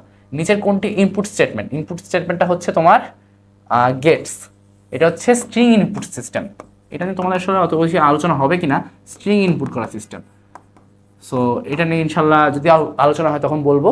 এটা হচ্ছে তোমার স্ট্রিং অনেক জায়গায় ইউজ করা যায়, এই স্ট্রিংটা ইনপুট নেওয়ার জন্য একটা প্রোগ্রামে তোমার হচ্ছে গেটস ইউজ হয়। ওকে, আচ্ছা, এখন আসি, ধরো আরেকটা দিয়ে দিছে যে ইন্ট বি, বি সমান সমান 10% ডি বি প্লাস প্লাস। এখানে আচ্ছা এইটুক নাই আসলে, এইটুক বাদ, এইটুক আসলে ভুলে চলে আসছে তোমার হচ্ছে। হ্যাঁ, তোমাকে এখানে দিয়ে বলছে যে আউটপুটটা অ্যাকচুয়ালি কি হবে, percent D B plus plus, plus plus B percent D B. এখন দেখো প্রথমে যখন এই যে প্রিন্ট হয়েছে তখন কি হয়েছে, পোস্ট ইনক্রিমেন্ট। পোস্ট ইনক্রিমেন্ট কি হয়, আগে কাজটা হয়ে পরে তোমার একবারে, তার মানে কি আগে তোমার 10 প্রিন্ট হয়ে যাবে, এই প্রথমে 10 প্রিন্ট হবে, তারপর তোমার এক বাড়বে। আচ্ছা ওখানে এক বাড়ছে, তারপর কি এখানে এসে আরেকবার এক বাড়ছে, প্লাস প্লাস বি, তার মানে কি অলরেডি আরেকবার এক বাড়ছে। তো এখানে এসে কত হয়েছে 11, এখানে এসে হচ্ছে কত 12। তো তোমার যখন প্রিন্ট হবে তখন কত হবে 10 আর 12, এটা তোমার আনসার। বুঝতে পারছো? এখানে কি আগে একবার প্রিন্ট করে তারপর একবার আইছে, আমি তো তোমাদের তো এইটাতেই দেখাইছি তাই না, এই একদম সেম এক্সাম্পল দিয়ে দেখাইছি। সো এটা বেশ ইম্পর্টেন্ট, এটা একটু দেখো।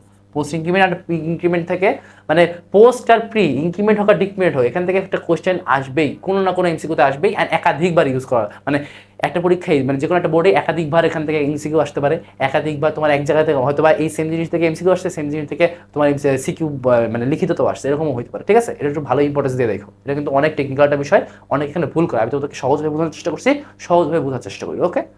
বেশি কঠিনভাবে ভাবছি না। আচ্ছা, 3টি পূর্ণ সংখ্যা এ বি সি কিবোর্ডের দ্বারা ইনপুট নেওয়ার জন্য ইনপুট ফাংশনের সঠিক ব্যবহার নিচে কোনটি? তুমি কি করবে, ইনপুট নিবা এ বি সি, এটা কি পূর্ণ সংখ্যা, তার মানে কি ইন্টিজার, মানে কি পার্সেন্ট ডি। দেখো scan F percent D percent D percent D, এই দেখো প্রথমটা নাই, তার মানে এটা বাদ। Percent D percent D percent D, প্রথমটা দ্বিতীয়টা তৃতীয়টা এটা হইতে পারে। পার্সেন্ট পি এটা বাদ, কজ এটা তো ডি নাই। Percent D percent D percent D, A B C আবার এন নাই, সেটা বাদ। তোমার রাইট আনসার হচ্ছে এইটা, যে percent D percent D percent D, যেহেতু ইনপুট সো ওই যে অ্যাঙ্কল লাগবে বা এন লাগবে, এন এন ধরে নিয়ে আসবে, তাই তো? আচ্ছা এবার আসি যে ফ্লোট এ দশমিক সংখ্যা, ফ্লোট বি দশমিক সংখ্যা, float C, C is equal to A plus B percent D C. Input সঠিক না আসার কারণ কি? ধরো ইনপুটটা সঠিক আসে নাই, তো তোমাকে বলছে এখানে ভুলটা কি হচ্ছে। এই যে ফ্লোটের ডেটা টাইপ কি পার্সেন্ট এফ না, এখানে এরা ডেটা টাইপ দিছে কি পার্সেন্ট ডি, এটা কিসের জন্য, এটা ইন্টের জন্য, সেটা কি হয়েছে, হয় নাই। তবে এখানে দেখো এই যে ফরম্যাট স্পেসিফায়ারে ভুল করছে, ফরম্যাট স্পেসিফায়ারে কি ভুল করছে, এখানে তোমার সমস্যা হয়ে গেছে, ওকে? আচ্ছা এবার আসি, তোমার হচ্ছে এ সমান সমান 10, এ এই যে এটা কি ছিল অ্যাসাইনমেন্ট অপারেটর, যে এ গুণ ইন্টু 5, তার মানে কি এর সাথে যেটা আছে সেটাতে 5 গুণ করে আবার এর ভিতরে রেখে দাও, 10 আছে তো 10-এর সাথে কি 5 গুণ করো, 5 গুণ করে যেটা হবে সেটা আবার এর ভিতরে রেখে দাও, তার মানে কত 10 ইন্টু 5 কত 50, 50 আবার এর ভিতরে রেখে দাও, তার মানে এই যে এই সময় এর ভিতরে আছে কত 50। এখন কি বলছে, A is equal to A percent 10, মানে A is equal to A modulus 10, মানে কি 50-কে 10 দিয়ে ভাগ করলে যে ভাগশেষ আসে সেটা দেখো, এটা ভাগশেষ কত আসে 0, তাহলে এর ভিতরে কত আসে 0, সেখানে তো আনসারটা কত হবে 0। বুঝো, প্রথমে গুণ করছে, ওই গুণ করে অ্যাসাইন আছে, মানে 5 দিয়ে গুণ করে 10 ছিল, 5 দিয়ে গুণ করে 50, 50টা আবার ওই ভ্যালুর ভিতরে রাখছে, পরে সেটাকে আবার মডুলাস করছে। মডুলাস মানে কি ভাগশেষ, তুমি যখন 50-কে 10 দিয়ে ভাগ করবে তখন ভাগশেষ কত হবে 0, এই যে 50-কে 10 দিয়ে ভাগ করলাম ভাগশেষ কত হবে 0, তোমার এখানে সর্বশেষ মানটা হবে 0। বুঝতে পারছো? একটু টেকনিক্যালি ভাইবো। কোন ভাষার লিখিত প্রোগ্রামের জন্য অনুবাদকের প্রয়োজন হয় না? মেশিন, কারণ মেশিন কি, মেশিন ল্যাঙ্গুয়েজটা তোমার 0 আর 1-এ করা থাকে, এর জন্য কি এখানে কোনো অনুবাদক প্রোগ্রামের প্রয়োজন হয় না। ঠিক আছে, তো আজকে ক্লাস এখানেই শেষ। তোমাদের সাথে আজকে প্রোগ্রামিংয়ের হচ্ছে যাত্রাটা শুরু হলো। তোমাদের সাথে আমার রিকোয়েস্ট থাকবে যে আসলে এই অধ্যায়টা এমন, অনেকেই ভাবে যে এই অধ্যায়টা বেসিক্যালি হচ্ছে স্কিপ করবো, এই অধ্যায় থেকে আনসার করবো না, অন্য জায়গাতে আনসার করে নাম্বার তুলে ফেলবো, দরকার নাই। এখানে তুমি সহজ কোশ্চেনই ম্যাক্সিমাম টাইমে আসে, যেহেতু এটা কঠিন জিনিস, কঠিন জিনিস শুধু তোমার সহজ কোশ্চেন আসে, কজ মানে সহজ জিনিস পোলাপেন ভালো মতো পারে না। সো এখানে কিন্তু আবার এই সহজ জিনিস যদি তুমি প্রপারলি লিখে আসতে পারো, তোমার চাইলে তুমি একটা সিকিউতে তুমি যদি হচ্ছে প্রোগ্রামিংয়ের সিকিউতে তুমি প্রপারলি লিখতে পারো, তুমি একদম 10-এ 10 পাবা। সো যাদের অ্যাকচুয়ালি ভালো লাগা করতে চাও তাদের জন্য 100% মাস্ট হচ্ছে প্রোগ্রামিংটা ছাইরো না। ঠিক আছে, তো সবার জন্য শুভকামনা রইলো। ইনশাআল্লাহ তোমাদের সাথে পরে দেখা হচ্ছে এই ক্লাস নিয়েই। ইনশাআল্লাহ 3টা ক্লাসে একটা ভালো মতো শেষ করে দেওয়ার চেষ্টা থাকবে। সবার জন্য সাজেশন থাকলো যে নিজের মতো করে কইরো। আমি যদি কোনো টপিক মিস করি যেগুলো বোর্ডে আসছে আমাকে একটু মানে কমেন্ট করে বা হচ্ছে গ্রুপে পোস্ট দিয়ে জানাও।